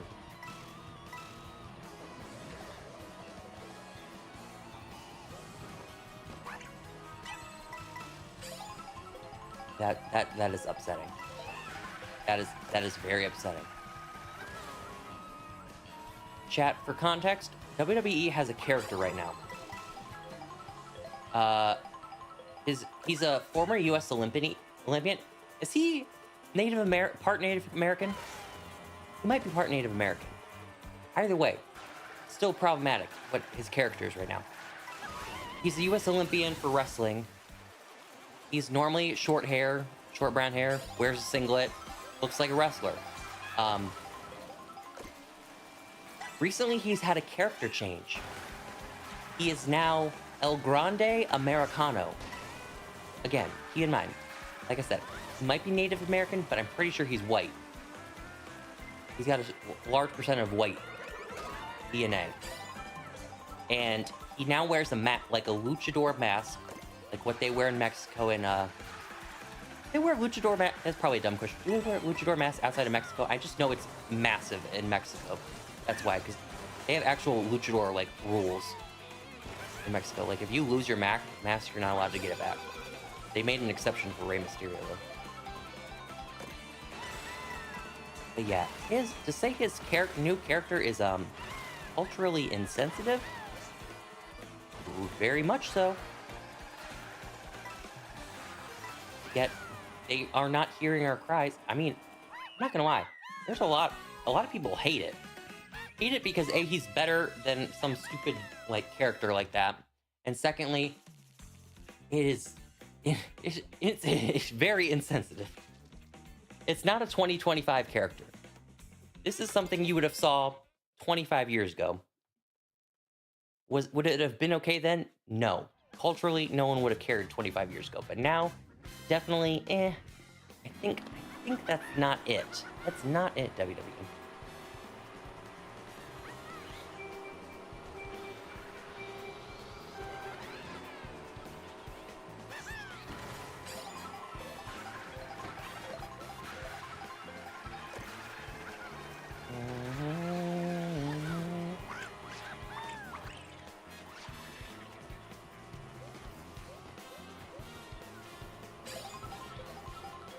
You know, I also find funny, Brian. They'll book an entire Queen of the Ring tournament and do nothing with those tag titles still. They see a bright, shining object and, like, shift their focus to that and said, like, we got all these problems. We're just gonna push him to the side. Look at this. Crazy.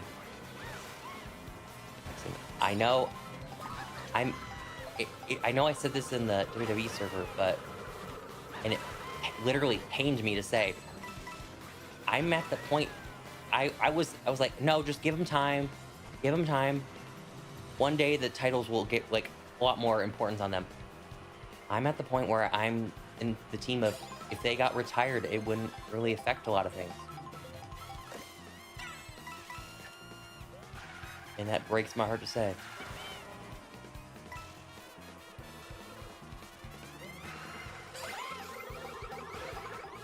Oh, I just dodged that red shell. I did that unintentionally, but I jumped over it. Living, laughing, and loving. I'm not sure what this course is. I know I said earlier I don't like the rain aesthetic. This is kind of spooky, though. This has a different... This definitely has, like, a Ghost Valley vibe to it.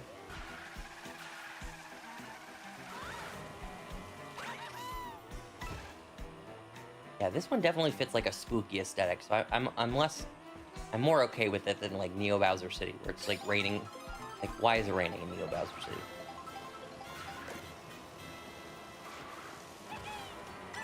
Okay, we're in a castle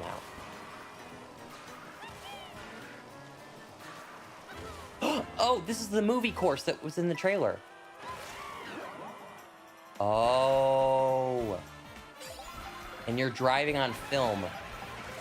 That is so unique. You were driving on actual, like, film of a movie. So cool. I really like this.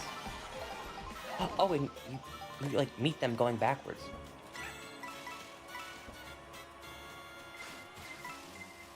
Oh, God. Blue shell, are we kidding me? I'm literally right here at the finish line. Leave me alone. Leave me alone. I still got first, but oh my God. I like this map. Yeah, I really like this map. I think this map would be really fun as a continuous 3-lapper. Although I did like the outdoor part. I'm not gonna lie, I did like the outdoor part, too. Maybe I just like it just because it's so beautiful on the inside. Dry Bones Burnout. All right, what's going on in Dry Bones world? You know what's crazy? Wildheart, you told me earlier that Dry Bones is in the game. There's a literal course named after him, and I didn't even remember that. And I saw the courses before the game came out, too. I saw them. Yeah, they just put a Dry Bones one in the game, but they cut him. They had to make room for Bat. Bat needed to be in there. Is this Ghost Valley? I think this is one of the Ghost Valleys from SNES. We were on the Koopa Beach earlier. We were on the Vanilla Lake during that one lap. I think this is... That might have been a Ghost Valley. We'll have to go back and look. This is obviously open world, so we can go back and drive through it slowly. And really see if we can map it out. Oh, there's just a casual moose? Is that a moose? His face did not look like a moose. Oh, okay. I just hit the moose. Hi, Night Crimson, how are you? It's been a long time. I've been okay. I've been okay. How about yourself? We're just doing the new Nintendo Switch 2. Mine arrived today. Also, I guess I definitely apologize. Yeah, I had on the stream scheduled to stream yesterday, but my Switch didn't come. It came today. And I had to set it up after work. I couldn't, like, unbox it and do all the shenanigans. I mean, you guys watched me do it on stream, so, I mean, you saw that. I'm sorry I had to cancel yesterday. I was really hoping that as it got closer to release date, my Walmart was going to update to be like, yeah, it's actually arriving on June 5th now. But it never changed. It always was June 6th. From the day I pre-ordered it to today. Oh, question. Did anyone here pre-order from Walmart? I'm curious if you did. Did you get the Pringles and Coke bottle? I did not. I did not. Maybe because mine came today and not yesterday, but I thought that was so not only clever, but unique and really fun. Unique and clever mean the same thing. I mean, it was very unique and fun. That's what I want to say. And then I saw Walmart made a statement of like how, yeah, they wanted it to be a surprise release day to get everyone, like, make everyone happy. And I was like, Walmart, that is too cute. That is too cute. 3 can of Pringles and a bottle of Coke. Now, do I like Pringles? No, not particularly. I'm not a chip. I don't like snack on chips. They can just they're really unhealthy, and they can get really unhealthy really fast. But I don't snack on chips very often. And I don't like Coke. Chat, I live in Atlanta, Georgia. Coca-Cola capital of the world. I don't like Coke. I'm a Pepsi person. I'm doing good. I have a new boyfriend. He's amazing. October this year will be our 1-year anniversary. Oh my gosh, so you just celebrated your 6th month not too long ago then. Yippee! Has that been April? Yes. Congratulations. I'm so happy for you.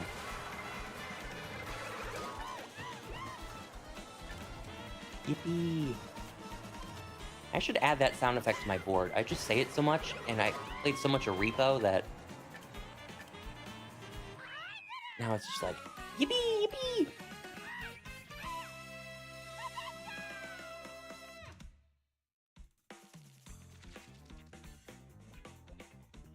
Crushing it, still in first place.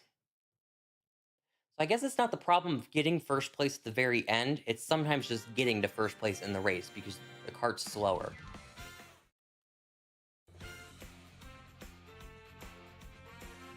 Oh my god, the next closest person to me was 18 points away. Eat that for you.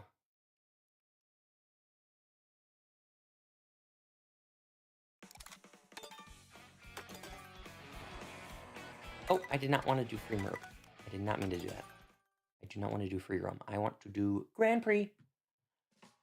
Okay, chat, we're almost there. We're almost at unlocking Rainbow Road.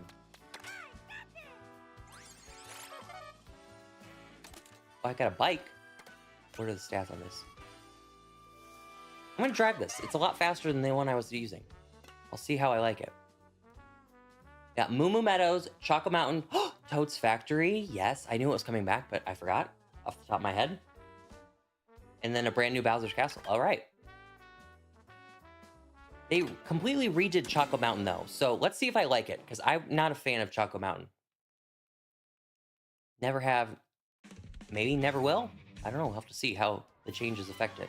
It's now like a factory. It's not even like a chocolate land. It's totally different. I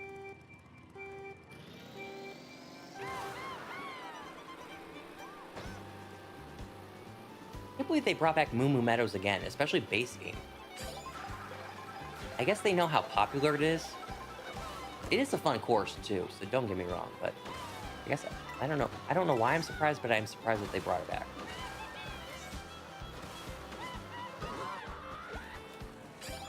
Silver, how are you? Oh my god, it has been a long time.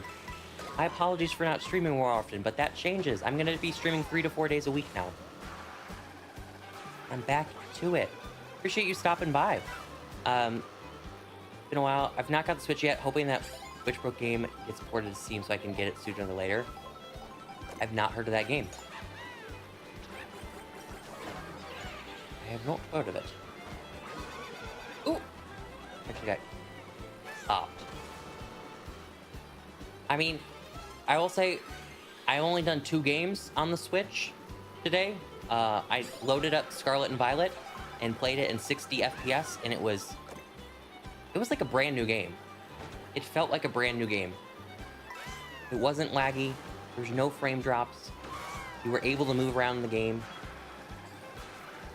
It was just like so good. And then I turned on Mario Kart World, which is what we're doing right now.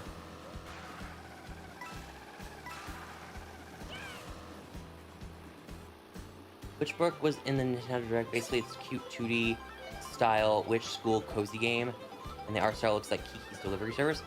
Oh, so it looks like Studio Ghibli. Oh my gosh. Is there a character, and I've never seen Kiki's Delivery Service, my apologies, but I know it's Studio Ghibli. Is there a character in there named Kiki, or not Kiki, Gigi? Because I'm almost positive my coworker named their cat Gigi after that movie. Has anyone played the cow? I have not played the cow. Chat, should I do the cow for Rainbow Road? I've been sticking with my basic friend, Toad. I've not ventured out and tried anyone new.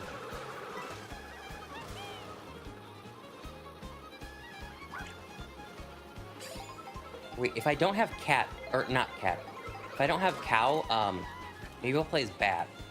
I just think Bat is such a ridiculous character that I'm like into it. Whereas Coin Gobbler or whatever its name is, that's just stupid. That's just a stupid character. But Bat's a wild character. Gigi's her cat, and the game has decorations in your broom, which looks like Kiki's broom in the trailer. Aww. I just watched My Neighbor Totoro was the first Studio Ghibli movie I ever watched, and I watched it like I want to say 3 years ago. I started Spirited Away, but then I never finished it. So, Totoro is still the only one I've seen. Such a cute movie.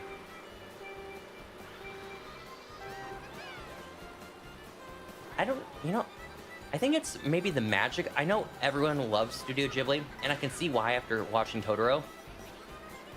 I think the magic of what made my experience watching Totoro so special was, I don't know how they did it, but it was like, not a lot of things had to happen in the movie. Like, it's just, how do I explain it? I mean, it was like, obviously it was like magical, because it was like a special, cute movie, but it was such like turn off your brain and just smile and watch. It's not like there was a villain that they had to destroy. Not like there was explosions. No. It was like peaceful. There was Totoro in there, obviously. There was the cat bus. It was a strange movie. Very strange, but I mean, Ghibli's good at that weird story character thing.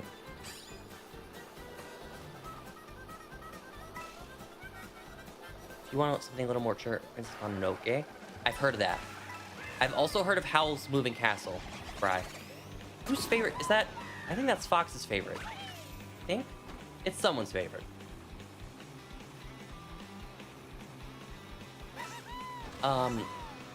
There was one that came out, I want to say a year or two ago. The one with Robert Pattinson, whose voice sounds nothing like Robert Pattinson. It's like insane. He sounds like a completely different person. I heard that movie was really good.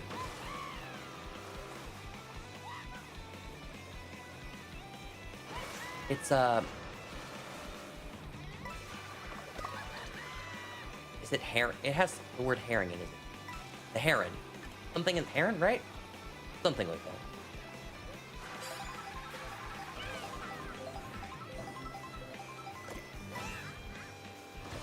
Castle in the Sky, my favorite. It's not the most adventurous, but it's fun, adorable. It's inspiration for a book I've been working on since childhood. Aww. I like the movies that like just get you nostalgic. Or The Boy and the Heron. That's it. That's the one. That's the one with Robert Pattinson. I remember that one was like popular a year or two ago, and people had really good things to say about that.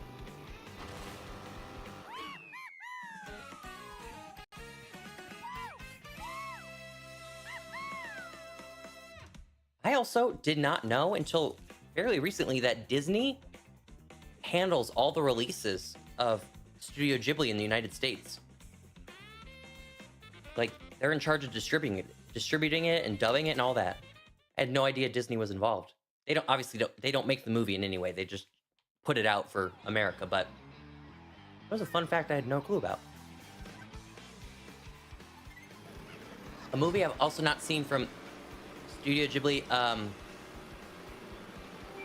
that I remember, I just remember commercials of it, is Ponyo. Ponyo, the fish one. And I remember that because I remember thinking it looked unique, weird looking, kind of in a way. As a kid, what was I? Probably like 9. But also, I remember Noah Cyrus was the voice actress. I think it was probably like Disney Channel commercial or something like that, saying Miley Cyrus's sister was in Ponyo.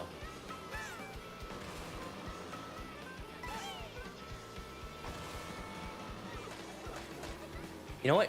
After I watched Totoro, you know what was stuck in my head? And I'm sorry if this gets stuck in your head too, but the Totoro song at the beginning of the movie just was on loop in my head for like weeks. I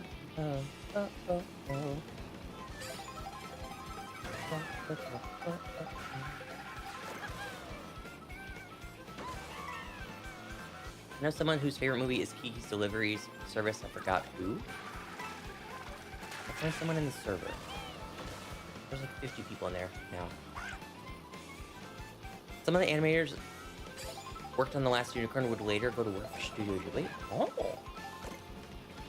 Have you seen the Man-Child music video? Oh my god, that came out today. No, I have not. I haven't even heard the song. Oh my god. What are your thoughts, Kirsten? About the song? I heard... Okay, that's partly lie. I heard a snippet of it. And the snippet was like... It sounded like... Kind of like, please, please, please. With the... Is it 90s?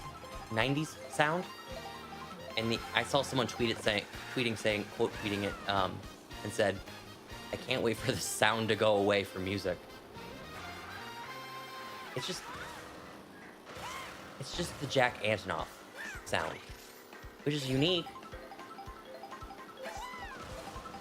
but I like several Jack Antonoff songs that he's produced for Taylor. There's something about him as a person. And this is based on absolutely nothing, by the way. This is solely the vibes I get. I just get major ick from him. I always have. Even before, like I'm talking like 10 years ago when he was in Fun, the band. I got a vibe, and I've never been able to get past it.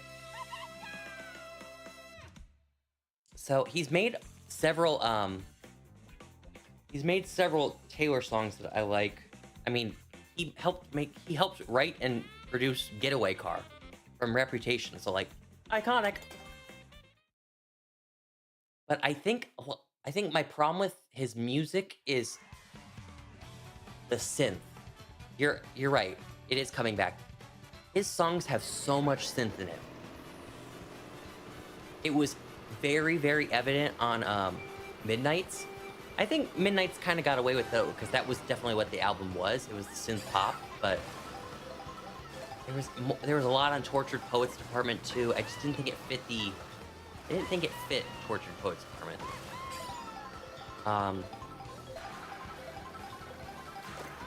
There's a lot of synth on Please Please Please by Sabrina Carpenter, but that song's okay.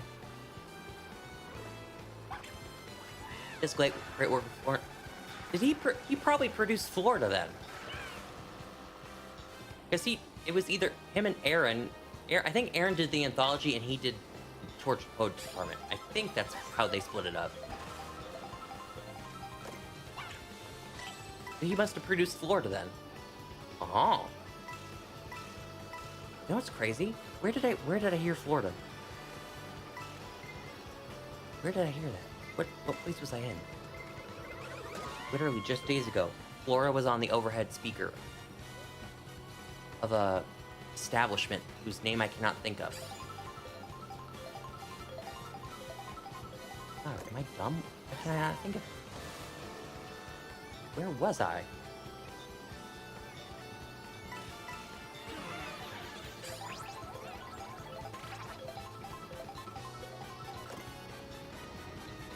Where did I go shopping on Sunday with my mom?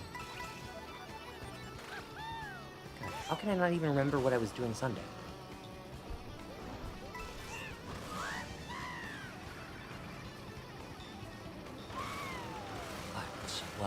What? This is so bad. Literally. I'm so dumb. Why can I not remember? It must have been Sunday when I was at whatever place I was at that I can't think of, but Florida, going back to my point and getting off this tangent of just like whatever, yada yada yada. It was on the overhead and I told my mom it was Taylor. She didn't know it was Taylor.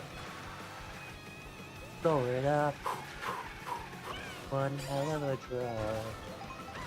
Blow it up. Not super. See, I'm the opposite, Silver. I only really listen to pop. I definitely have subgenres that I like. I like pop punk. I'm sorry, I'm one of those basic people who's like Fall Out Boy, old Panic at the Disco, not new Panic at the Disco. Like 2000s Panic at the Disco is what I like. Also 2000s Fall Out Boy is what I like. Pop punk. Songs like Stacy's Mom. What's that song? It just takes some time. Oh, The Middle. That kind of early 2000s is a subgenre I really love hearing. Obviously pop. I really did like EDM. EDM is like completely gone now. David Guetta's the only person doing it, but I was an EDM guy. Do you know Neon Trees? I do know Neon Trees. I have 2 of their songs on my playlist. Animal.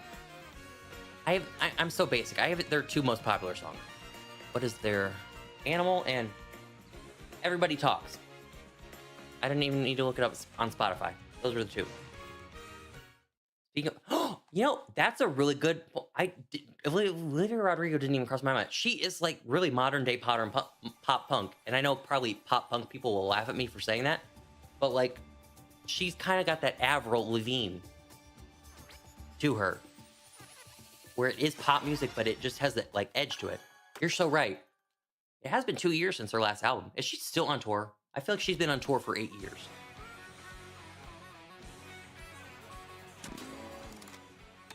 Oh. The influence is definitely there. Can I admit something? And I'll say this is a Taylor stan. I never heard the similarities in the songs that she gave rights to, or writing credits to. I never heard it. Never did I ever. I don't. I part of me is like, that was kind of, I know that there's like rumored beef between Olivia and Taylor. So I guess it's part of the drama, but I wasn't hearing it. I was not hearing it in Olivia's music. There was, I forgot what song she sampled. Was it Cruel Summer? It was not. It might have been Cruel Summer. It was a song off Lover. That's what I know.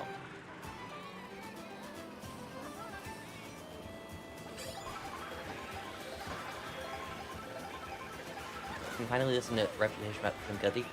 Listen, Bri, when I tell you I've had original Speak Now, it's all I've been playing. Dead ass. I've been listening to OG Speak Now. Yeah. No one understands the album like I do. Everyone rates that as one of their least favorite Taylor albums. I like that. That's definitely, that is 100% Taylor's rock album. It's definitely more country rock, but if Taylor was to ever do a rock album, that's the closest it would sound like. It's really, really good. I think she just didn't want to fight about it. Robin think Blur Lines lawsuit. Yes, that's probably true.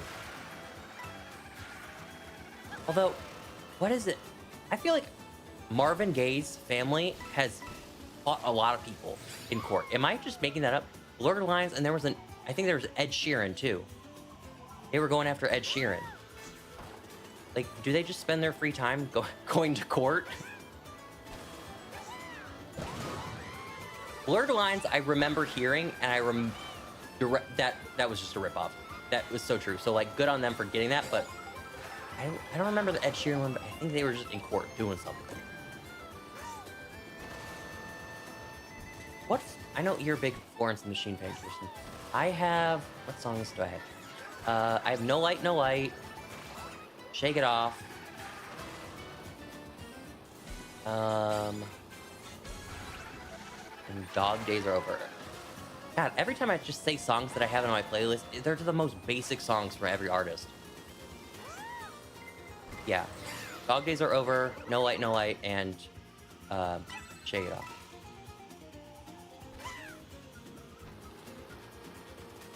I think Florence Welch has a genuinely once-in-a-generation unique voice. It's not winning awards, you know what I mean? It's not like taking over the world.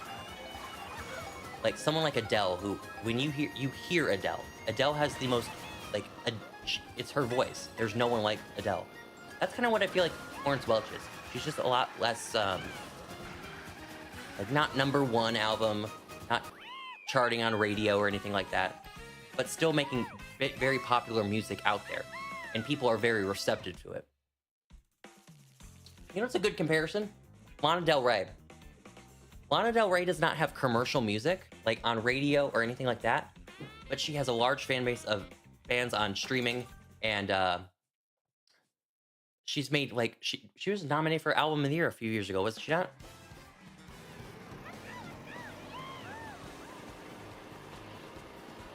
I like the Ceremonials album, my second favorite. I definitely give the whole album a listen. One of these, I need time to fill car rides when I go between Georgia and Michigan. So I'm down for music. Oh, chat. Speaking of car rides, this was back over Easter when I went to Michigan for Easter. I did something I've never done. I listened to I guess I should say never done, because I did it for college, but I listened to the audiobook of the new Hunger Games book that came out. I'm floored. That was amazing. Amazing book. I just reread Hunger Games last year, and I didn't finish Catching Fire, but that's neither here nor there. But the new Hunger Games book, wonderful. I was telling my mom about it.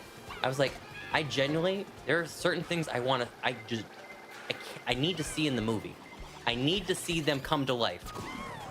The horses is one. If you know, you know. The arena, that's not a spoiler. I want to see the arena and what it looks like as described in the book. And then I want to see what they do with a certain character and another certain character that is together. They're together. You're picking up what I'm putting down. New and old. New and old is a good way. There's a new one. There's an old one. Yeah, that. I want to see what they do with that too. I think that's the three things I'm most wanting to see in the movie. That's what I'm saying. That's why I want to see the horses scene. How can they do that in Peachy? That is a very, very graphic scene in the book. Like, horrifically graphic. They can't show all that. There's no shot. But how are they going to do it justice? Because it plays an integral part. Because it shows how the Capitol just like, they want the game so bad that they're just, well, get another one.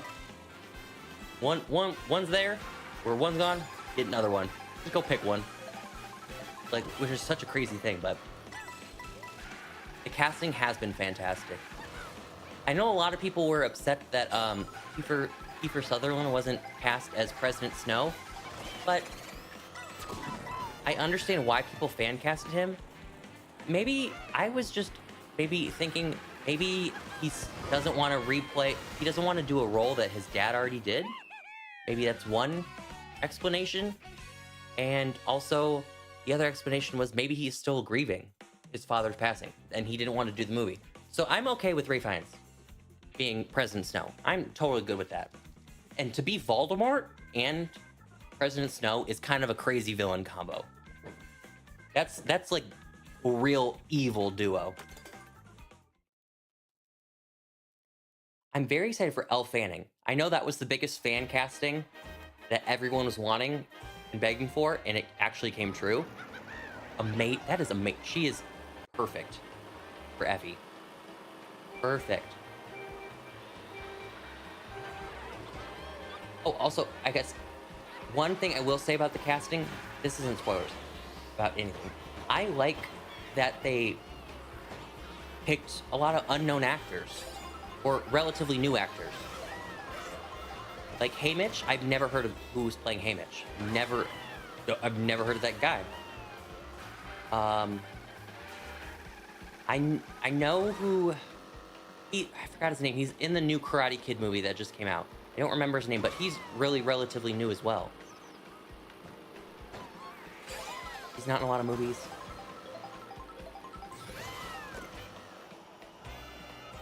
I think I saw the Luellas. Both of them, they're like little kids actors. I've never heard of them. I will say, McKenna Grace being cast in that. I'm blanking on the name of who she has. Perfect casting. Amazing. That's good. Good stuff. Whoever... Oh, here's a fun fact. 2026 Oscars, they're introducing a casting category for best casting director. I think I know a movie.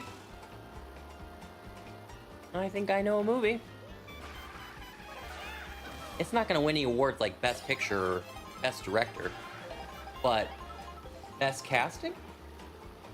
Eyes emoji. I see the vision.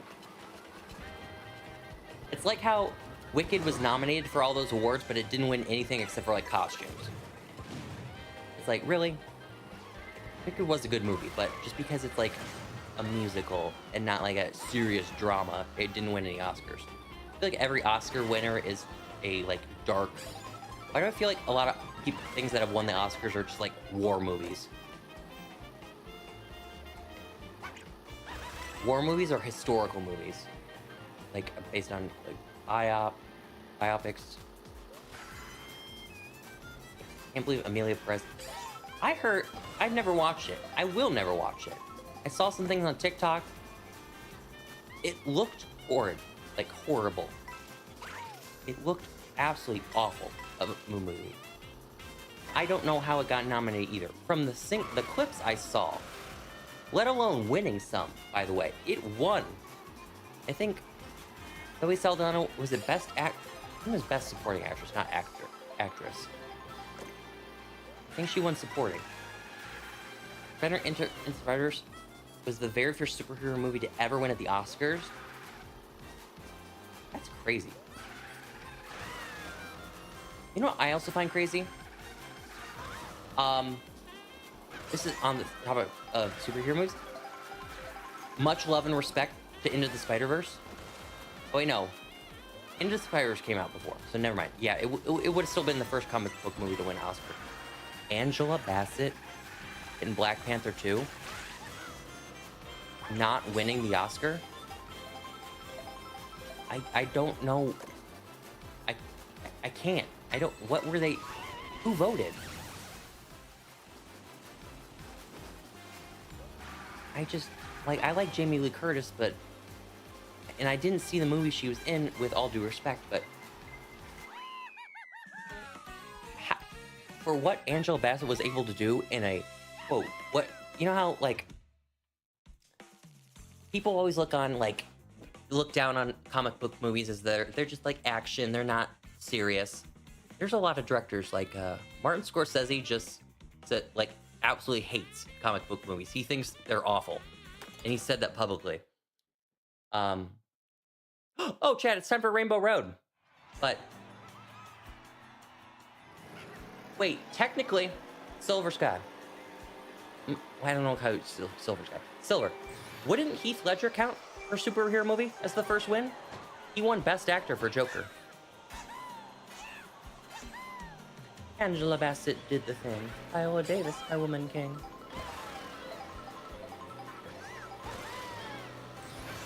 I know Dark Knight is loosely superhero. Oh, Best Picture. Best Picture. My bad. I thought you meant any superhero movie of all time to get any recognized award.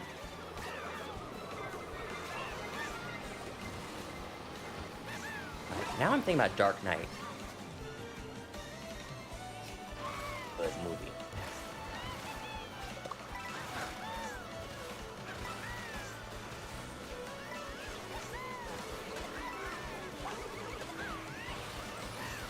Oh my god, here we go. We're going to Rainbow Road. Oh, okay. Flashbang. Oh.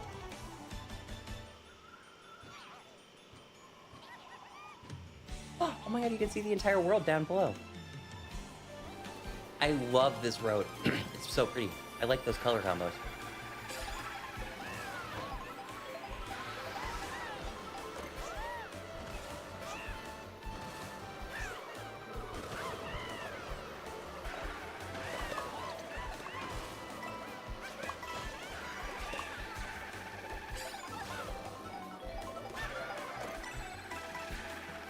This is very anti-gravity, but anti-gravity is not in the game.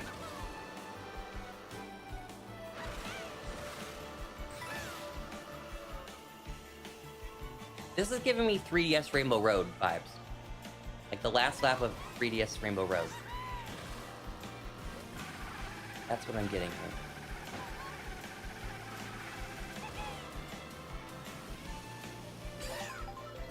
And this ending's giving me Wii Rainbow Road with 2 different paths.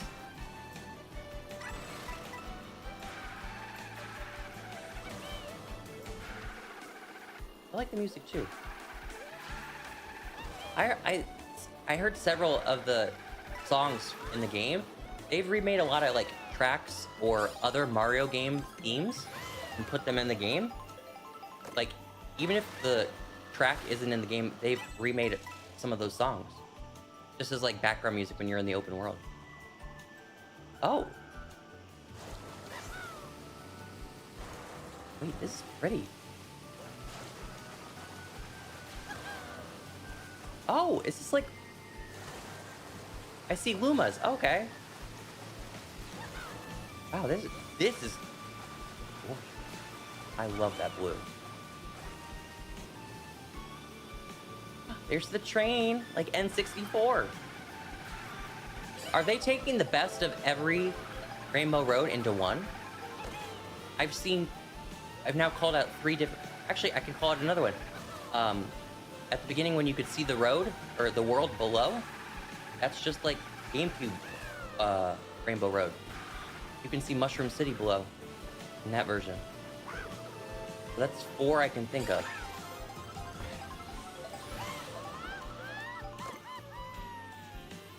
Are we going to a space station?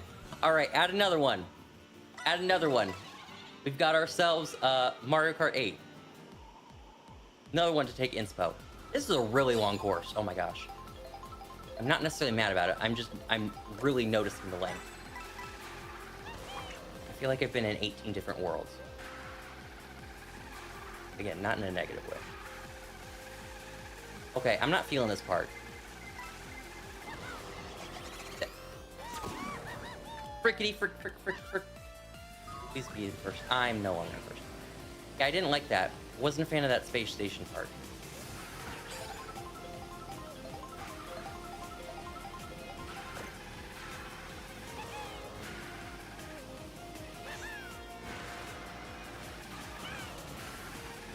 These are sharp turns. Oh my god.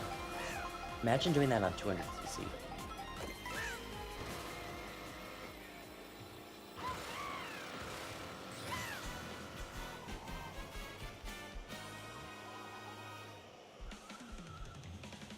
Wait! Oh my god, this is so cute.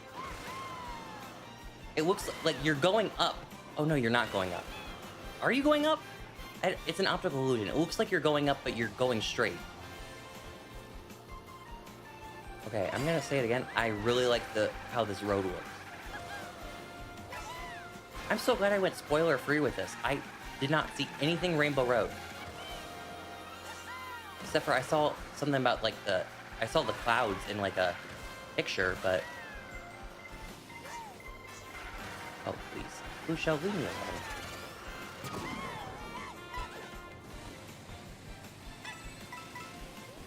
Poor Toad almost flipped over his entire motorcycle.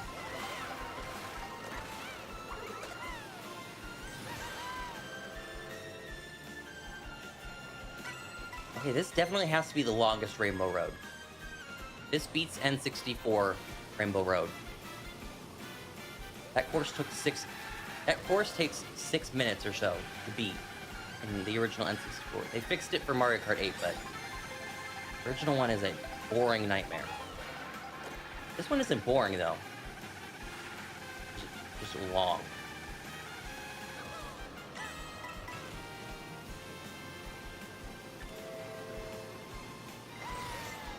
Oh, please, Red Shell, leave me alone.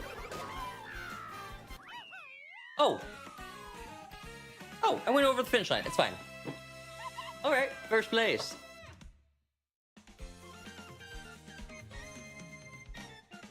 It spun me out into first place, so I'm not mad anymore.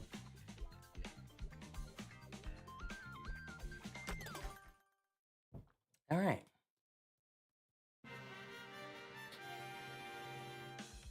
Chat, while I'm here, I'm gonna order some food. And I'm going to pick it up because I am not doing DoorDash. I'm not gonna spend an extra $. I'm just making sure you can't see it. I'm putting in my address. No, wait, no, I don't want to deliver. I was like, why was it doing my address?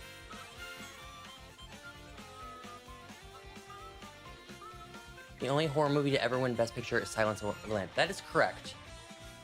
I know Get Out won some of the major awards. Did it write Best Original Screenplay? I think that's what... It won something. I know Jordan Peele won an Oscar for something. And I want to say it was, that. But that's not... Obviously, that's not Best Picture.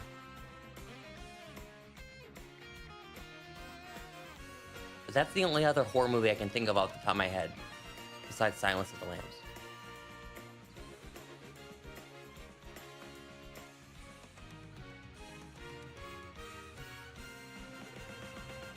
Hereditary should have been nominated. I rewatched Hereditary. I want to say January or February. That is freaking creepy. It is a very obviously. I know it's a horror movie, so it's supposed to be creepy, but like, it didn't do anything like where The Conjuring legit scared me. Hereditary didn't scare me. It grossed me out. It made me feel uncomfortable. Not in like a negative way, like a way that I enjoyed the movie. But yeah, it's creepy is a very good word to describe it. It's not like jump scares and things like that. If you're curious and you've never seen the movie, it's not that type of horror movie.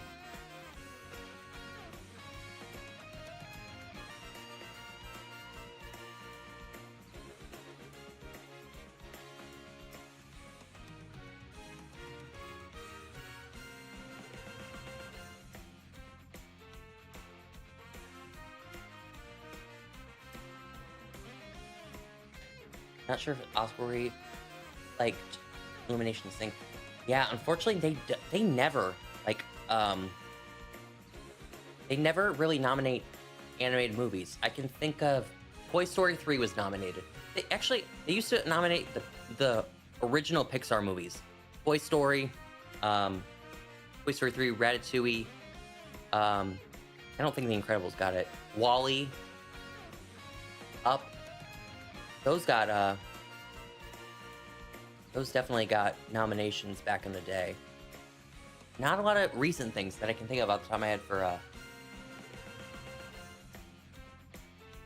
animated nominations.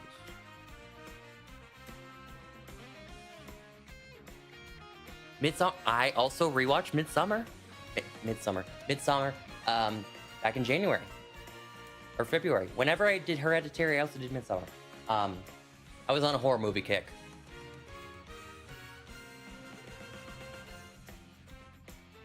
I also watched a really bad one. It had Florence Pugh in it. Ironically. Not Midsummer. What was it? Is it in my recently watched on Netflix? It might be.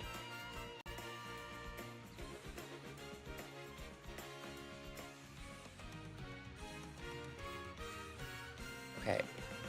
I did not finish this movie. I have 65 minutes of 89 minutes done of a horror movie called Ouija on Netflix. Just your generic horror movie. Let me just type in Florence Pugh into the search bar and see what movies pop up. Ah, yes. I watched this movie called Malevolent. It came out in 2018. It's a Netflix original. It has Florence Pugh in it. It was like, I don't know, boring.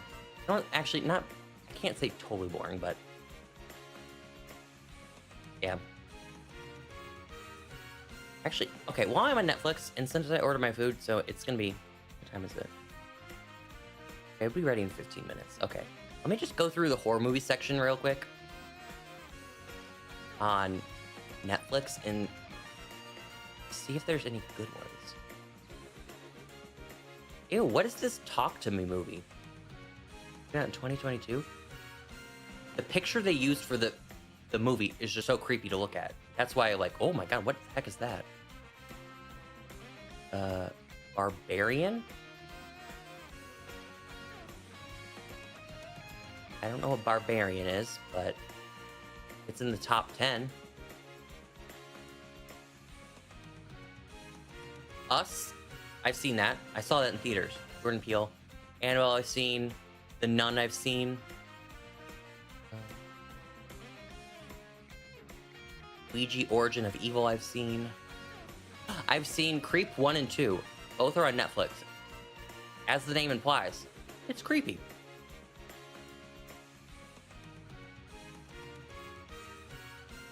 I actually think, though, Creep is one of those found footage movies that isn't, like, bad.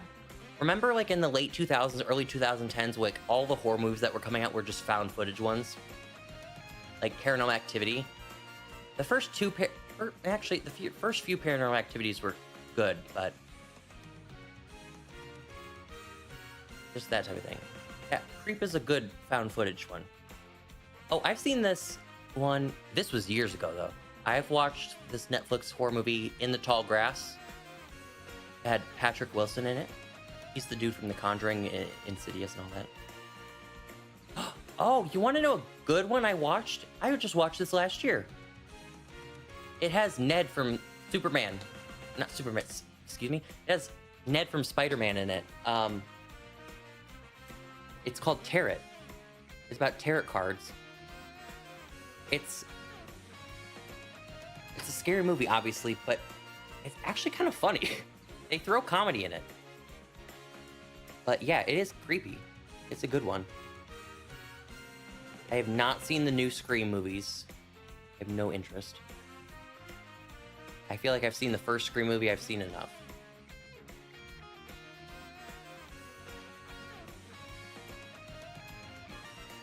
Bird Box. I saw that years ago. Remember when Bird Box was like the big sensation?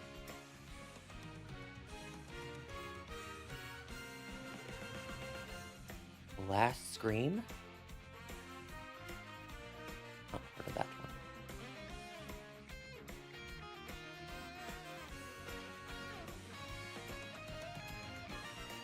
Wait, question. Nivi, did you say you saw The Barbarian? I just saw something about that on TikTok the other day, and the comments were like mad about how like gross is it? I don't know. I don't remember if they were mad at how gross it was or mad. They were mad at the movie, not because it was bad, but just about the movie. Like, I actually saw this like the other day. I was like, I have no idea what the movie's about. It's gross, but okay, yeah. The comments were like pissed at the movie. I was like, oh my god, what could they have possibly done in this movie to get this angry about?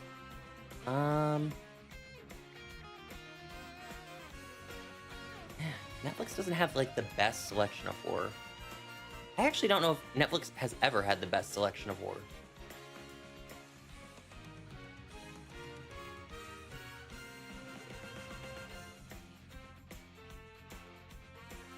Yeah, it just keeps showing me the same ones. It's like, movies we'll think you love. It's the same ones. Thriller movies. It's the same ones. Fear Street? I just scrolled past that one.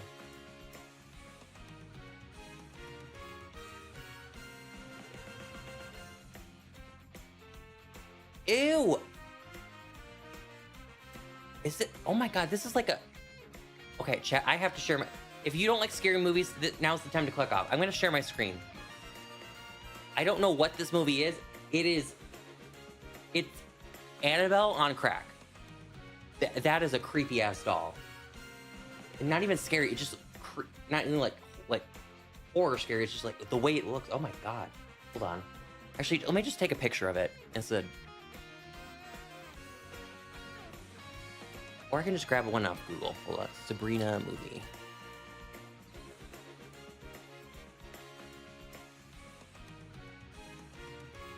Remind me to delete this off my PC so I don't jump scare myself.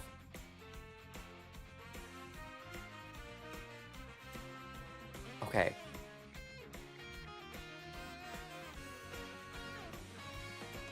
Yeah, this has to be like a Annabelle knockoff or something like that. Chat, again, if you don't like horror, click off. Look at this creepy ass doll. Okay, this movie's called Sabrina, and it's on Netflix. Never heard of it, just saw it. It caught my eye because that doll was the thumbnail picture for it. Ugh. Imagine waking up to your lock screen. I know. Oops, what did I just delete? I just deleted some asset that wasn't... There we go, okay.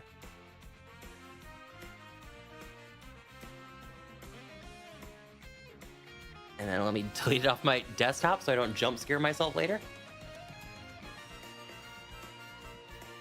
Why would you get that? Yeah, I don't... Why would you give your child a creepy ass doll? Like, just think. Think, people. All right, I'm gonna go pick up my food because, like I said, I never ate dinner. But I had fun with the Switch 2. I'll be live tomorrow for my birthday. I don't know if it's gonna be an incredibly long stream, but maybe? I don't know. I had fun though, hanging out with everyone and vibing for as long as I did. I'm really excited to be back streaming consistently again. And I hope you're happy to see me too, because I appreciate you guys being here. Have a great rest of your night. Bye.